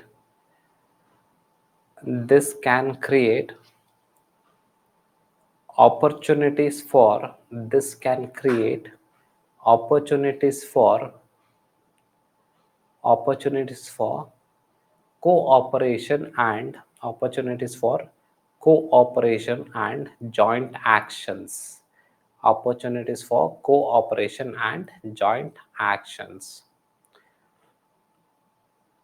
So this is your convergence of interest. See, what's convergence of interest? When two or more countries have similar objective, so that is called as convergence of interest. So because of this, both countries can cooperate together. Say example, classic example is India doesn't like China's rise in Asian region. US also doesn't like China's rise in Asian region. So for India and US, it is a convergence of interest because our objective is the same. What is India's objective or goal? That is, China should not use a lot of military power, should not become a dominant military power in the region. What is US goal or US objective? That is, China should not become a dominant power in the Asian region. So our goals are similar. That is, India doesn't want China to rise, US doesn't want China to rise. So if at all it rises, it has to rise peacefully. But China is known for its authoritarian regime, so China will not rise peacefully. So both India and China doesn't want. So both India and US doesn't want China to rise. If it rises peacefully, we are okay with it. But China doesn't rise peacefully. China is an authoritarian government, so it doesn't rise peacefully. So both India and US have common objective. So this is known as convergence of interest. That is, our interest and US interest matches together. That is convergence of interest. Similarly, if you take Sri Lanka. So India faces, see, recently we had cyclone in Bay of Bengal. So India faces disasters due to cyclones in Bay of Bengal. Sri Lanka faces disasters due to cyclone in Bay of Bengal. Bangladesh faces disasters from Bay of Bengal.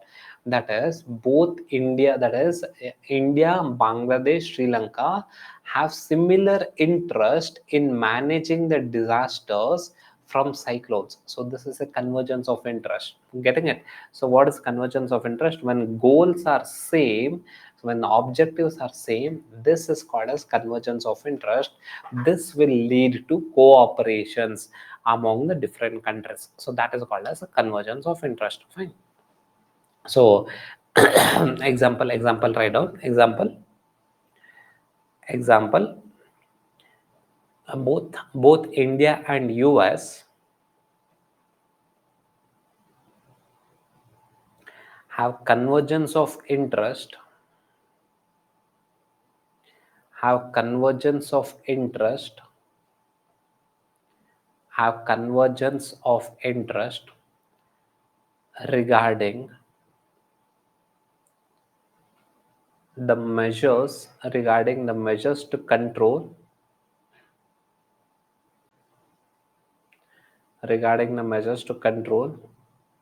Chinese militarization, China's militarization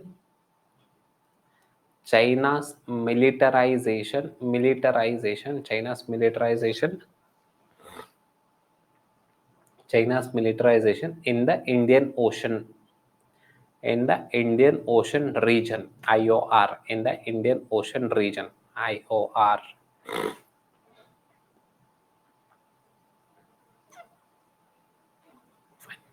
Fine. Okay. So next one, write down divergence of interest. Divergence of interest. Divergence of interest. Divergence of interest. So write down when two or more countries, divergence of interest, when two or more countries have conflicting objectives. When two or more countries have conflicting objectives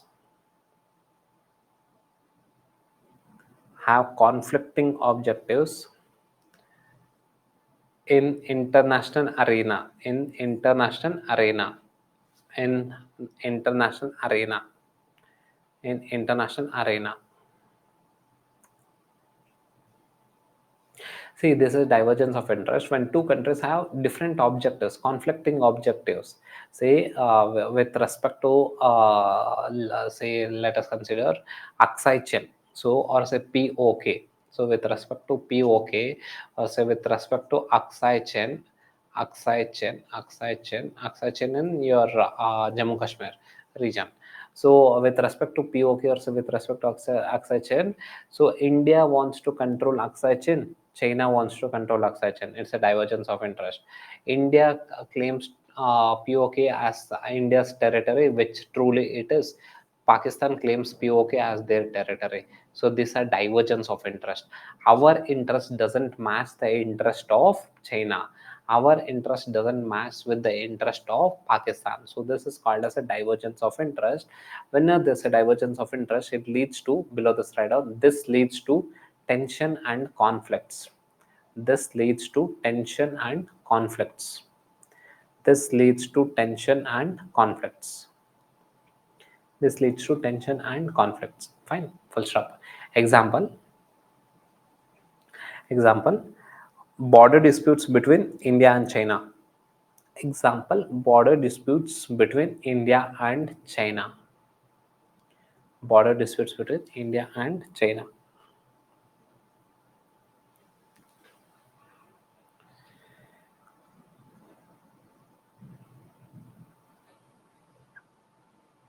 Fine, okay.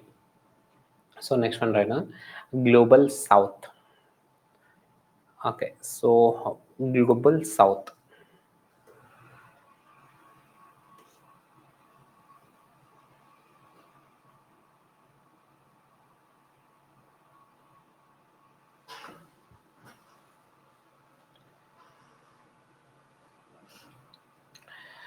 Shaimil, how China's rise.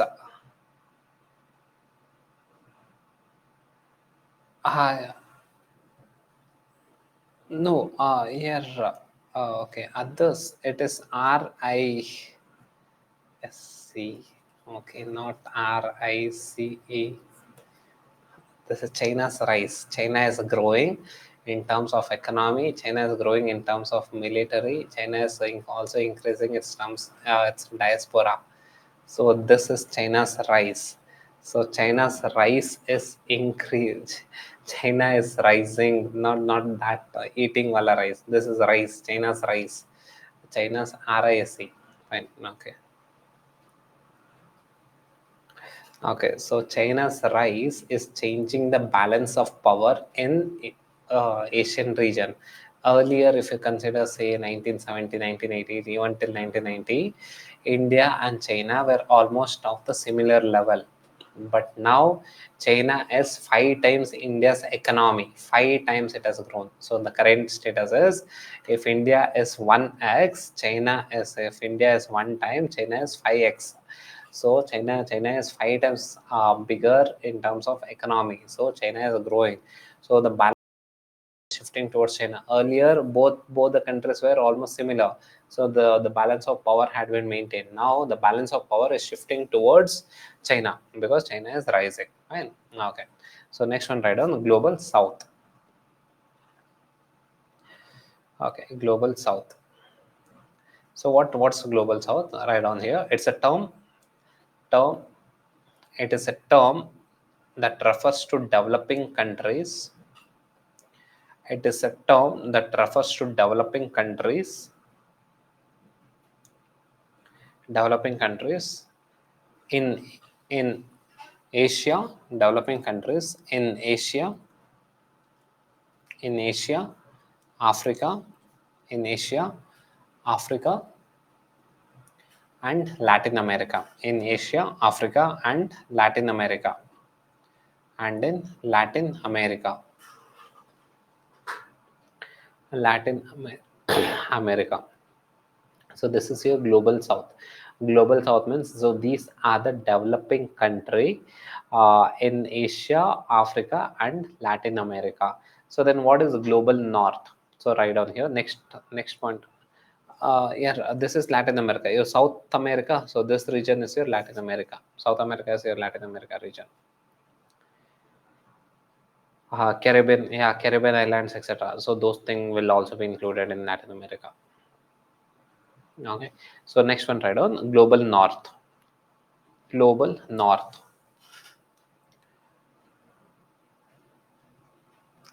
It's a term refers to. It's a term referring to the developed world, developed countries. Term refers to the developed countries.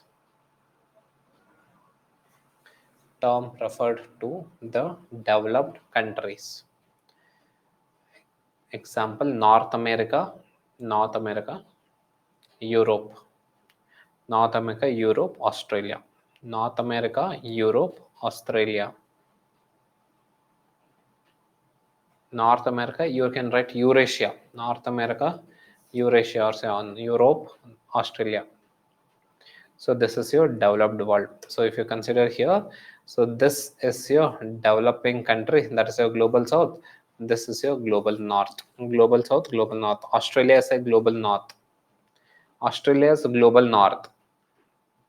Even though it's in the southern hemisphere, so we call it as a global north. Global north has nothing to do with your geographical position as such. Global north and global south, nothing to do with your geographical position as such, but global north means it's a developed countries, global south means developing countries. Fine, got it? Any doubt over here? Okay, so these are the keywords that you have to, yeah, India is in global south. See, any developing country we call it as global south, developed world we call it as global north. Simple. Fine. Okay, so now we'll take up the, so these are the keywords that you have to flaunt it, use it in your answers. Without keywords, it doesn't actually work. Fine. So now let us take the next concept, that is your foreign policy.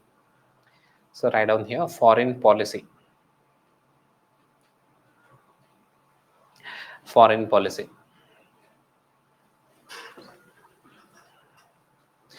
So what exactly is foreign policy? So any doubts? Any doubts? Done. Okay. Now that's the keywords. Now come back to the next topic. That is your foreign policy.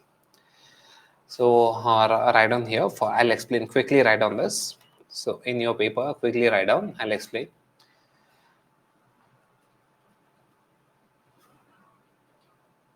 Done.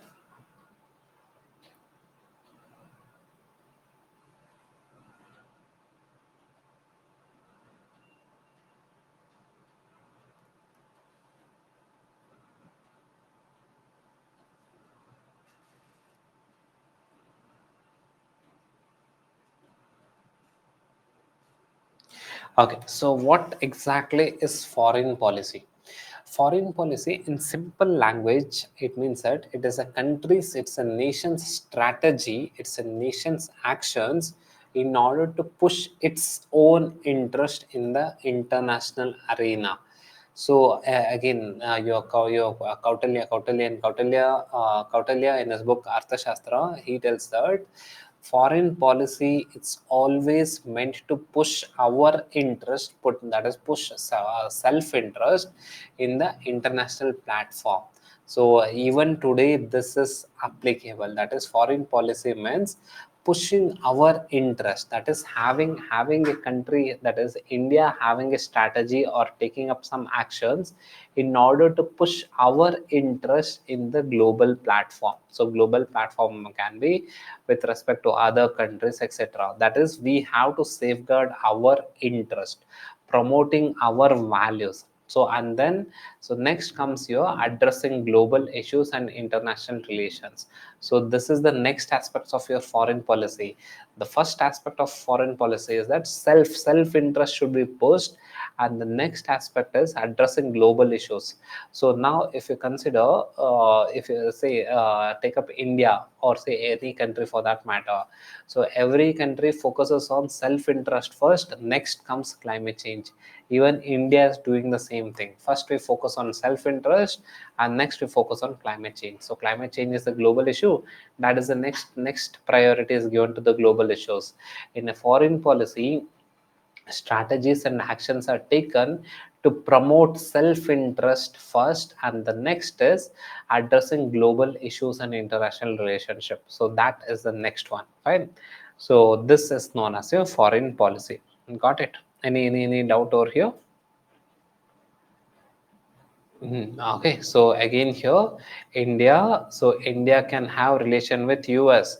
India can have relation with Australia. Sorry, Russia.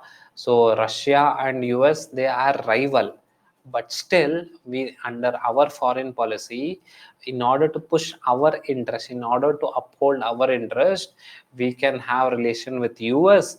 At the same time, we can have relation with Russia. So it is, we are not bound by their rivalry. So Russia and US, they have rivalry, let them deal with it. For us, for our foreign policy, we should have a strategy to push my interest with the US, to push my interest with Russia. So that is our foreign policy. So primary function in the foreign policy is to push my interest in the international forum. Yeah. Okay, so to push my interest in the international forum. And the next one is, next aspect in foreign policy is to address the global issues. So global issues can be your, say, climate change, etc. So that is your next aspects of your foreign policy. Any doubt over here? Who decides the foreign policy in India? It's a government, Lakshmi. So government decides the foreign policy. Okay, so now write down here. Yeah, instruments in foreign policy. Instruments in foreign policy. Instruments of foreign policy. Instruments of foreign policy. So first one, write down diplomacy. Instruments of foreign policy. First one is diplomacy. Diplomacy. Trade agreement. Trade agreements. Diplomacy. Trade agreements. Military alliances. Military alliances. Military alliances. Foreign aid. Foreign aid, etc. So these are the foreign policies, say diplomacy, trade agreement, military alliances, foreign aid, etc. So again, in foreign policy, the main priority in foreign policy is to push self-interest. That is, India's foreign policy should push India's interest. Your US foreign policy should push US interest first. Say China's foreign policy will push Chinese interest first. So every country's foreign policy will push their interest first, and the next will come to your global issues. Global issues are later on. So these are the instruments. How to push foreign policy? So how to promote? How to achieve this foreign policy?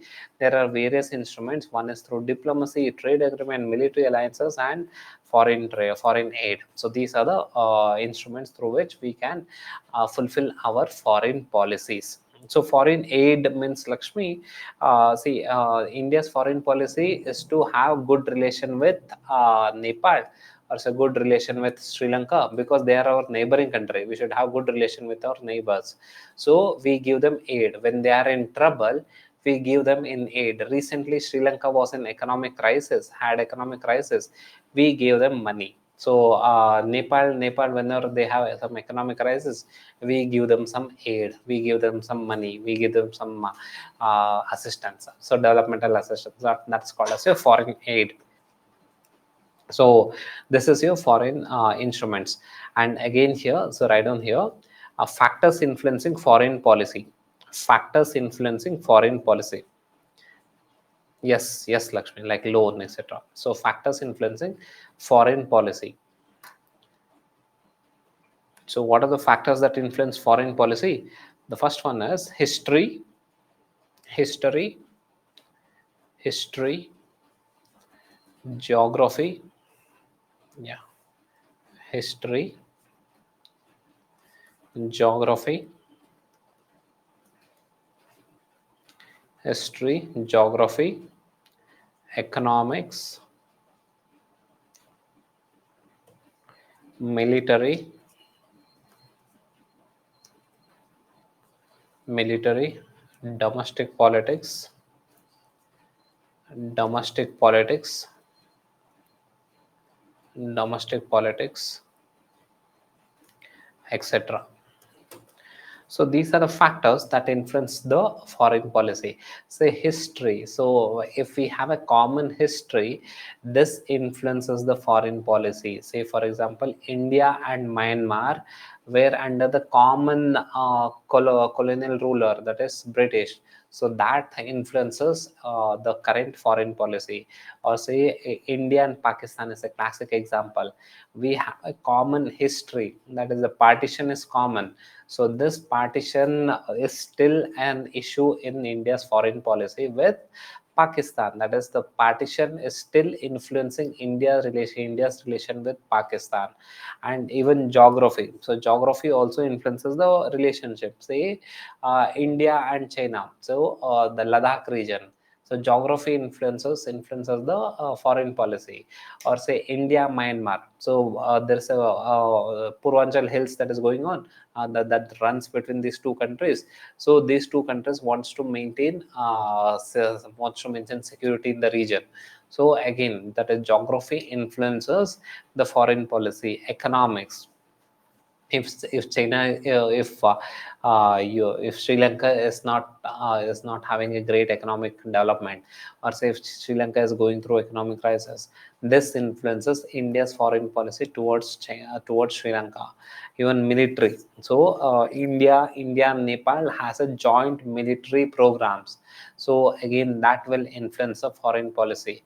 Even domestic politics. Say due to domestic politics, say if you consider say the current domestic politics in India, so which is regarding say Citizenship Amendment Act, etc. This thing is influencing the current foreign policy with respect to Bangladesh. In fact, Bangladesh, many of the ministers in Bangladesh, they have also resented against this Citizenship Amendment Act. So all this domestic politics also will also influence the foreign policies. So these are the factors that influences the foreign policies in India. So foreign policies that affects the foreign policies. Fine. So just last one line, write down Kautilya. Yes, exactly. Tista issues with respect to Bangladesh, Tista River. Okay. So last one line, write down in Arthashastra. In Arthashastra, Kautilya defines foreign policy as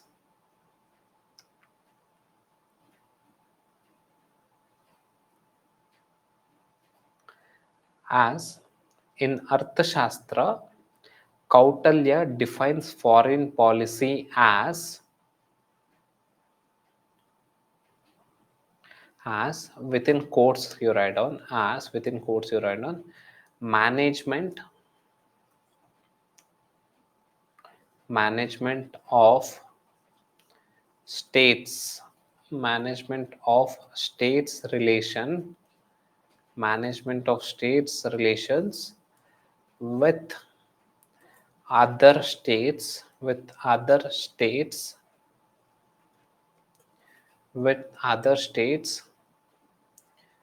in such a way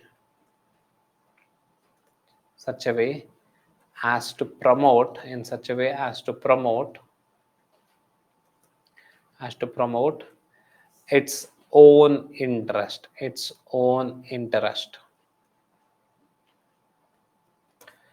in such a way as to promote its own interest in such a way as to promote its own interest. So this is the basics of foreign policy. Fine. Okay, so now let us start with India's foreign policy. So what exactly is India's foreign policy? We'll see. And again here, so what is foreign policy? Foreign policy means taking actions, also having a strategy to push our interest with other states. So as Kautilya told, or say even today this is still valid. Foreign policy mainly focuses on promoting self-interest in the international forum, and next comes resolving the global issues. So that is your foreign policy. So fine. So right down here, how military affects foreign policy in lot of ways. Say for example, India and Nepal have a joint military program, so joint military exercise that will bring closer, that will bring India and Nepal closer. So India and Russia, we have military engagements in terms of defense trade. So that will also bring India and Russia closer. So when we take up individual cases, you will get to know Ramandeep. Fine. So now let us write the India's foreign policy. So again here what we'll do is that we will analyze the India's foreign policy starting from Nehru till the current regime, till the present regime. So don't know what happens after June 4th, whether the regime will change or the current regime will remain. So don't know. So up till the current regime, what all happened from Nehru time till the current regime, till Modi's regime. So what all happened, that we'll analyze now. Fine. So now write down here India's foreign policy. So write down here India's foreign policy is shaped by various factors like India's foreign policy is shaped by various factors like history, history, geography, history, geography, economic development, history, geography, economic development. India's foreign policy is shaped by various factors like history, geography, economic development, security, security, and constitutional values. And constitutional values. Constitutional values. Constitutional values. Fine. So now we'll see to it. So what is the evolution of India's foreign policy? So let us write the next topic, that is the evolution of India's foreign policy. Evolution of India's foreign policy.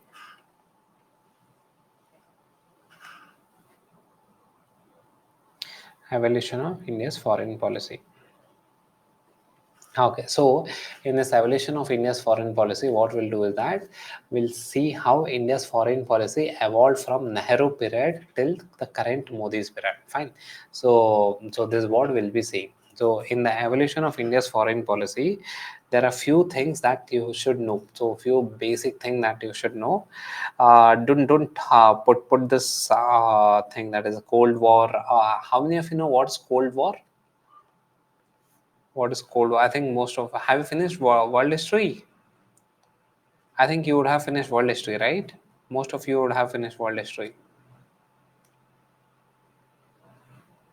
Okay. For the people who don't know what is Cold War, I'll just summarize. But however, immediately after the class, again, please do not skip. Your entire Indian foreign policy revolves around Cold War. Please know Cold War after, immediately after this class, before having dinner. So just watch some 10-minute or say 20-minute video on Cold War.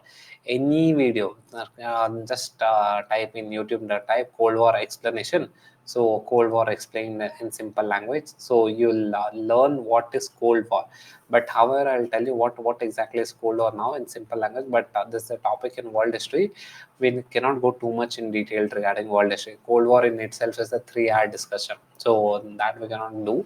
But I'll briefly summarize what's a Cold War, and now we'll see to it. So when we take up Nehruvian era foreign policy, two or three things that you have to keep in your mind. So during Nehruvian era foreign policy, so for two, 3 things that you have to keep in mind. So what is the first thing is that, so if you're writing, this is your page, please see here, this is your page, somewhere over here. So yeah, this, put it in a box. So historical background. So write down here, historical background. For subtopic is Nehruvian era foreign policy. Nehruvian era foreign policy. So again here, write down here, historical background. Historical background. So there are 3 things that you have to write. First one is India. So first one, yeah, 3 things that you should know. See, when India got independence, when Nehru became prime minister, so during that time, India got independence. India was facing severe poverty because of the loot by British, because of the misgovernance by British. So India was under poverty, severe poverty, and we had famine also. Famine, say 1942-43, we had a severe famine. India had severe poverty. So this was the condition. So write down here, historical background. So frequent famine condition in 1940s. Famine. So write down here, famine condition, famine, famine condition, famine condition, famine condition in 1940s. Famine condition in 1940s. High poverty, high poverty, post independence, post independence, post independence, high poverty, post independence. Lack of agriculture production, lack of agriculture production,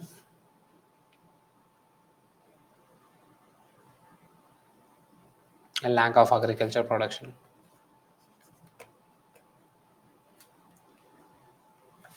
Lack of agriculture production. And the next one is Cold War. Cold War. So this was the condition in which Nehru had to frame a foreign policy for India. So what was the condition that Nehru had? So Nehru had, so that is India had famine. So we had famine in 1943-44. That time we had a famine, and the poverty was very high. So high poverty was there, and lack of agriculture production. So agriculture production was so low that we couldn't feed our own people. So we had to depend on other countries for food. See, food is a basic thing that is needed for survival. Even that we did not have. That is, we did not have adequate agriculture production so that we could feed our own people. Even that was not there.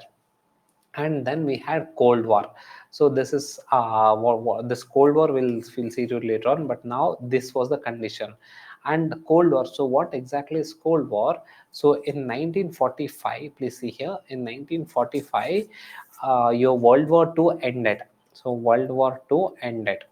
So 1945, World War II ended. Then what happened? So two dominant powers emerged. So earlier, before World War, your UK was the dominant power. That is, the British was a dominant power. British and US was a dominant power. But however, after World War, British collapsed, and the two dominant powers were your US and USSR. So US was focusing on capitalism ideology. USSR was focusing on socialism ideology, as a communism or socialism ideology. So when World War ended, these two entities, that is US and USSR, so Russia, that is Russia, currently we call it as Russia, earlier it was known as USSR.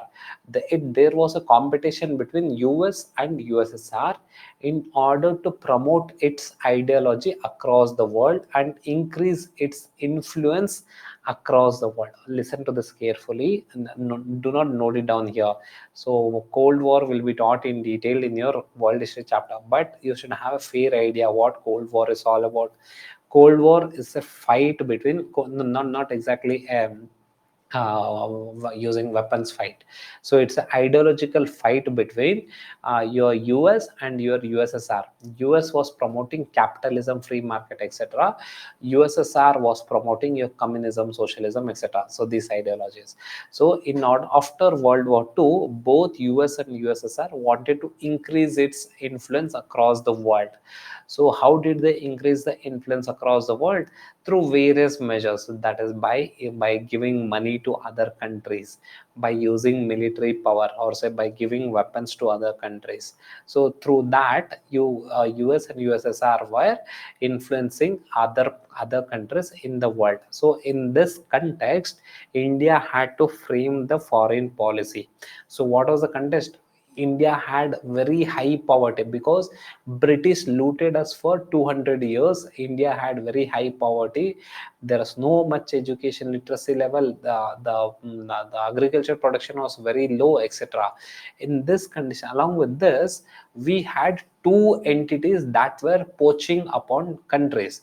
Which were the two entities? That is your US and USSR. These two entities were trying to influence the newly independent countries. So the newly independent countries were in Africa, so many countries got independence. In Asia, so many countries got independence. Say Myanmar, India, Sri Lanka, Pakistan. So all these countries got independence in the same period only. So when these countries got independence, so both US and USSR were trying to influence them. So in this context, India had to make foreign policy. So now let us see the Nehruvian era foreign policy. So write down here Nehruvian era foreign policy. So the context, I think you have written the context as a background. So background for Nehruvian era foreign policy. Okay, so write down here post independence.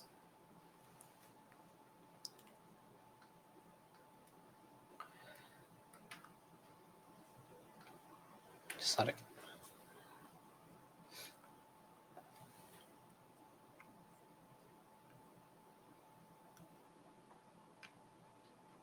Done? Okay, so fine. So write down here Nehruvian era foreign policy. Nehruvian era foreign policy. Okay, so India India wanted to maintain.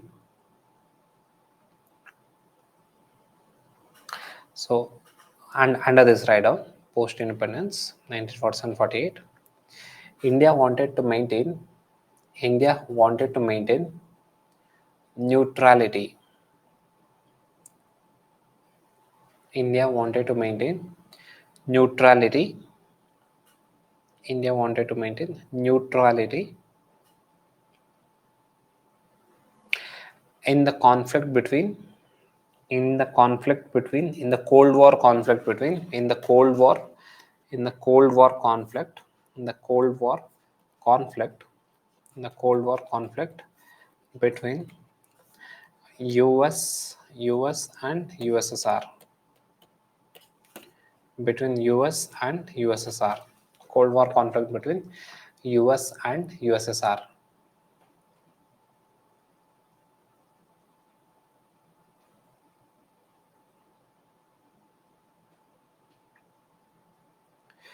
Full stop. The neutrality was essential. Yes, yes, Shailaja. So earlier it was USSR. After 1991, it became Russia. So what was I telling? The neutrality was essential to push India's interest. The neutrality was essential to push India's interest. To push India's interest.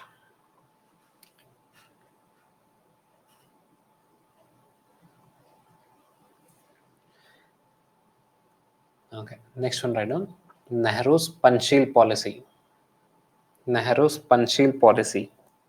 Nehru's Panchsheel policy. Nehru's Panchsheel policy. Again, here, guys, in India, the foreign policy has not taken a major change even till the present regime. So, the present regime is also following the Nehru's Panchsheel policy itself. So, it doesn't matter whether the government changes, but however, the foreign policy in India is more or less the stable. This you have to understand. So don't go by this WhatsApp forward or say this domestic politics speeches and all. So it doesn't matter whether the current regime criticizes Nehru in public or not, but even today the current regime is still focusing or still following the Nehru's foreign policy itself.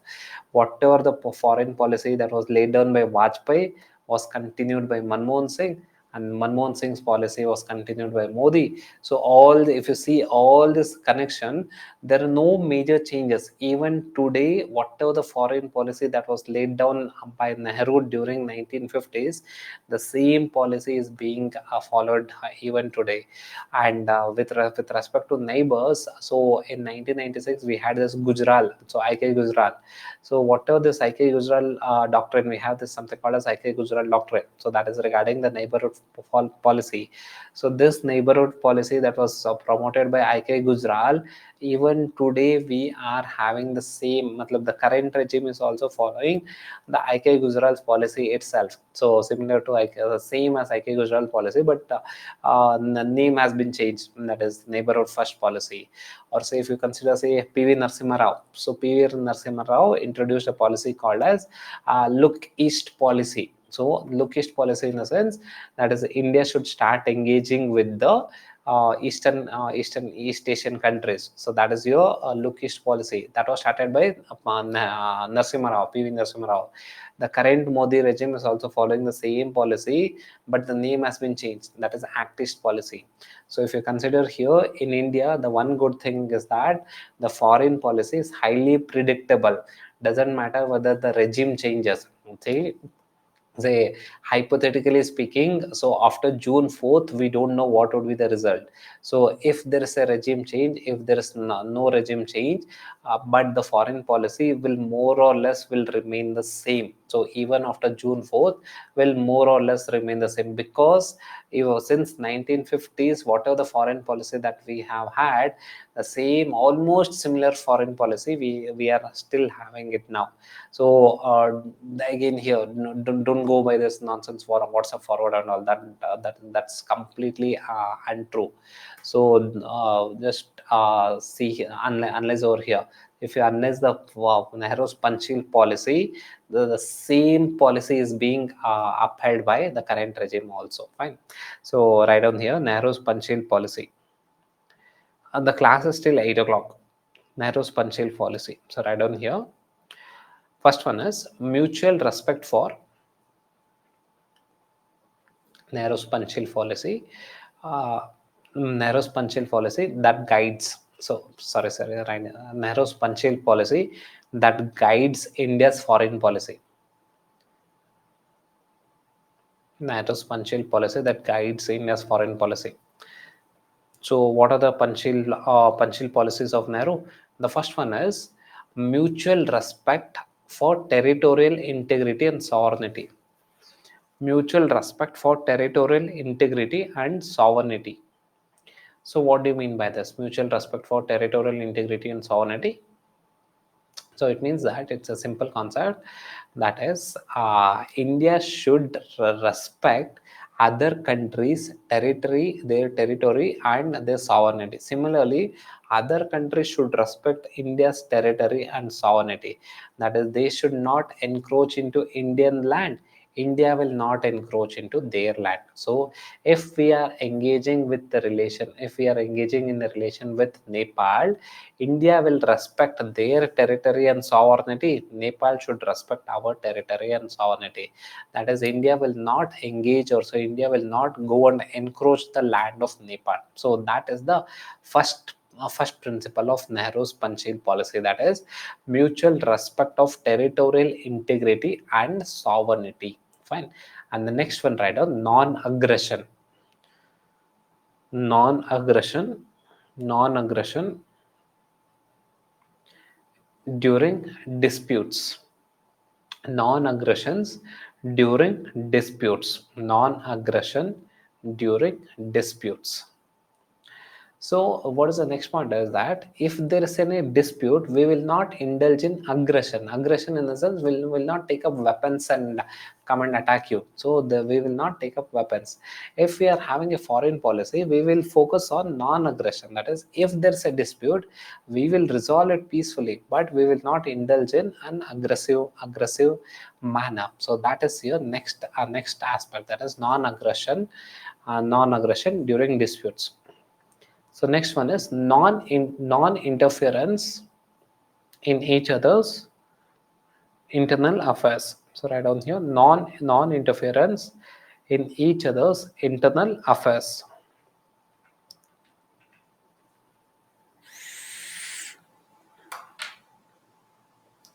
Non-interference in each other's internal affairs. So what do you mean by non-interference in each other's internal affairs? So whatever may be your domestic politics, I will not intervene in your domestic politics. You do not intervene in my domestic politics. So if we are engaging with China, we will not go and tell to the public of China that you are having an authoritarian government, your government is suppressing you. That will not go and tell. That is your domestic politics. You do whatever you want. Similarly, China should not come and involve in our domestic politics. So that is the next aspects in, and that's the next aspect in your Nehru's Panchsheel policy. That is non-interference in each other's domestic politics. So that is your next aspect. And then the fourth aspect is equal and mutual benefits. Out of, write down here, equal, that is equality and mutual benefits. Equality and mutual benefits.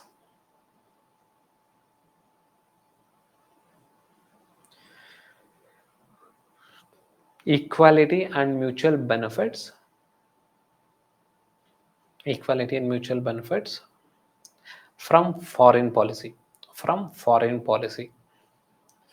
That is, if we are having a foreign policy, say with respect to, say, Nepal, That is, Nepal should also get benefit from this foreign policy. In foreign policy, in whatever the foreign policy that India has, India will treat with equality. So even though India is a big country, we will not consider Nepal as a small entity. So one is equality will be maintained, and the next one is mutual benefit should be there. So if we are having a foreign policy, that is, both the countries should get benefit. If India and Nepal has a foreign policy, we should ensure that Nepal also gets equal benefits. If India and China has a foreign policy, so we should ensure that India also gets a benefit. It's not that China exploits India and takes away all the resources. When India and Sri Lanka has a foreign policy, it's not that India will exploit Sri Lanka and take away all the resources. No, we should ensure that there's a mutual benefits in the foreign policies. And the last aspect is peaceful coexistence. Last aspect is peaceful coexistence. Peaceful coexistence. Peaceful coexistence. Okay, so these are the five Panchsheel policies that is driving India's foreign policies. These are the principles, these are the Panchsheel principles that drives India's foreign policy. If you consider even today, we are all our foreign policies are focusing on this five Panchsheel principle itself. So it doesn't matter whether the regime has changed in India or not. So even today we are focusing on this five principles, that is the five Panchsheel principles of Nehru. So this is the basic things. And the next one is, so write down here, Asian relationship. Asian relationship within Nehru era. So this is your Panchsheel policy. Any doubt over here? So again here, see Gunjan and everyone, with respect to countries, we will see to it later on. That is, what was the relation between India and China later on. Now we'll have a broad understanding about the evolution of India's foreign policy, starting from Nehru till the present time. We'll have a broad understanding, so that you will get a macro understanding, that is a macro view of India's foreign policy. Then we will zoom in and analyze what is India's foreign policy with respect to China, what is India's foreign policy with respect to Sri Lanka, Africa, so on and so forth. Fine. So first we'll understand the macro aspects of India's foreign policy. This was the general term of foreign policy was Nehru's Panchsheel principle. Now we'll see with respect to Asia. With respect to Asia, what was India's foreign policy? So again here, so write down here, Asian relationship. So write down here, post 1950s, that is during Nehruvian period. Nehru played a key role. So after this we'll wind up. So remaining part we'll do it tomorrow, but just write down here. Please focus here. So Nehru played a key role in promoting. Nehru played a key role in promoting good relation with Asian countries. Promoting good relation with Asian countries. Good relation with Asian countries. Asian countries. Asian countries. And advocated for advocated advocated for decolonization decolonization decolonization and independence. Decolonization and independence. Full stop. He promoted relation between Asia and Africa. He promoted relation between Asia and Africa.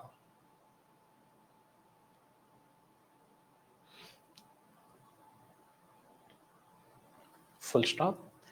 However, however, however, However, post India-China war, post India-China war 1962, post India-China war 1962,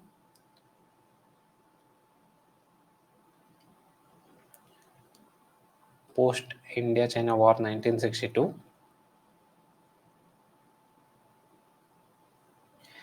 India's relation with China, India's relation with China, India's relation with China got strained.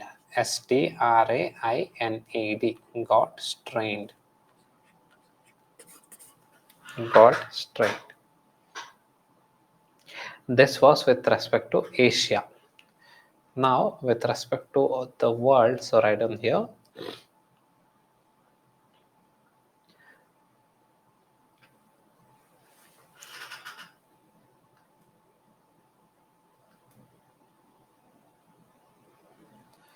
Yeah, with respect to the world, so write down. I'll take 2 minutes extra, so it's fine, right? So at least we'll finish off Nehruvian era, and then from tomorrow we can continue the next part of it.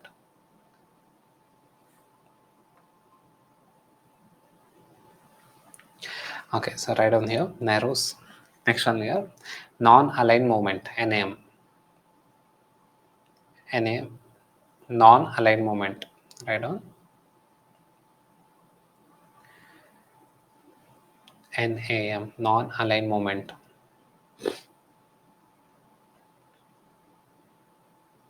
India, that is Nehru. Nehru was instrumental. Nehru was instrumental in the formation of NAM. Nehru was instrumental in the formation of NAM. Nehru was instrumental in the formation of NAM, non-aligned movement, that maintained neutrality, that maintained neutrality, that maintained neutrality during the Cold War, that maintained neutrality during the Cold War, during the Cold War,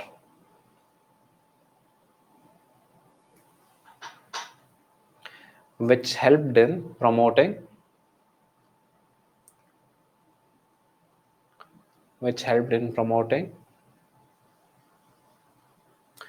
self-interest, which helped in promoting self-interest,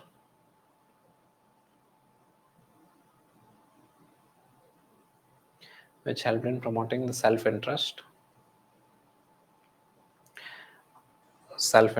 of India, which helped in promoting the self-interest of India.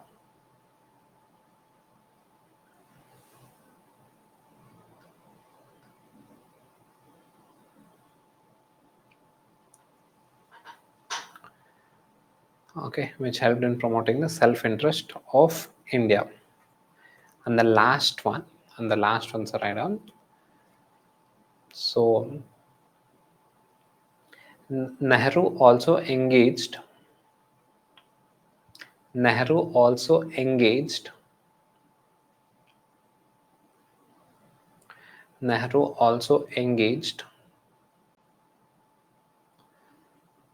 with other and global diplomacy, under global diplomacy, write down. Nehru also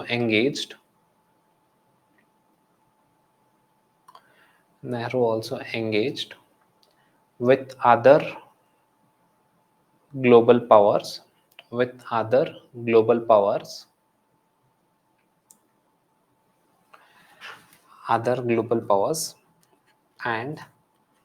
advocated for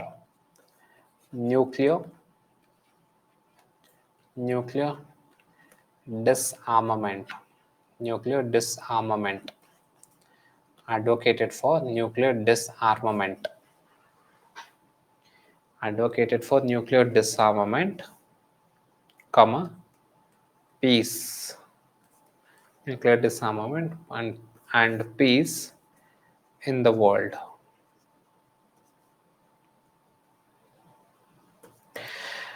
Okay, so even though India maintained neutrality, that is, India did not align itself with US or USSR, India started engaging with all the countries and promoted for nuclear disarmament. So what happened in 1945? That's a World War. US dropped nuclear bombs on Japan. But however, after the World War ended, both US and USSR were in the arms race.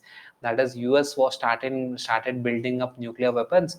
USSR started building up nuclear weapons. Then India, as a global as a emerging leader, it advocated for nuclear disarmament. Nuclear disarmament in the sense stopping the production of nuclear weapons, and what are the weapons that are there that had to be removed. So that is called as your nuclear disarmament, which India was promoting.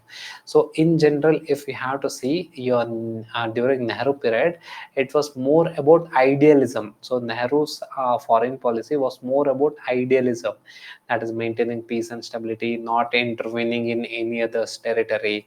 If you see the Nehru's Panchsheel policy, so it clearly states that not intervening others' territory, maintaining neutrality, etc. These are like very idealism. So during Nehru's period, we followed this one, that is ideal, very idealistic view in our foreign policy. So from tomorrow we'll take up this one, that is evolution of India's foreign policy post Nehru. Fine. Okay. Others, please, it's a humble request. Go through Cold War for 10-20 minutes. Take up any video in YouTube, just type Cold War explanation. Just understand what, don't watch long documentaries, not required. Have a broad understanding about Cold War if you don't know what is Cold War. Fine. Okay. So, what's your doubt, Bhim Ray? Bhim Ray, yeah, Bhima Ray.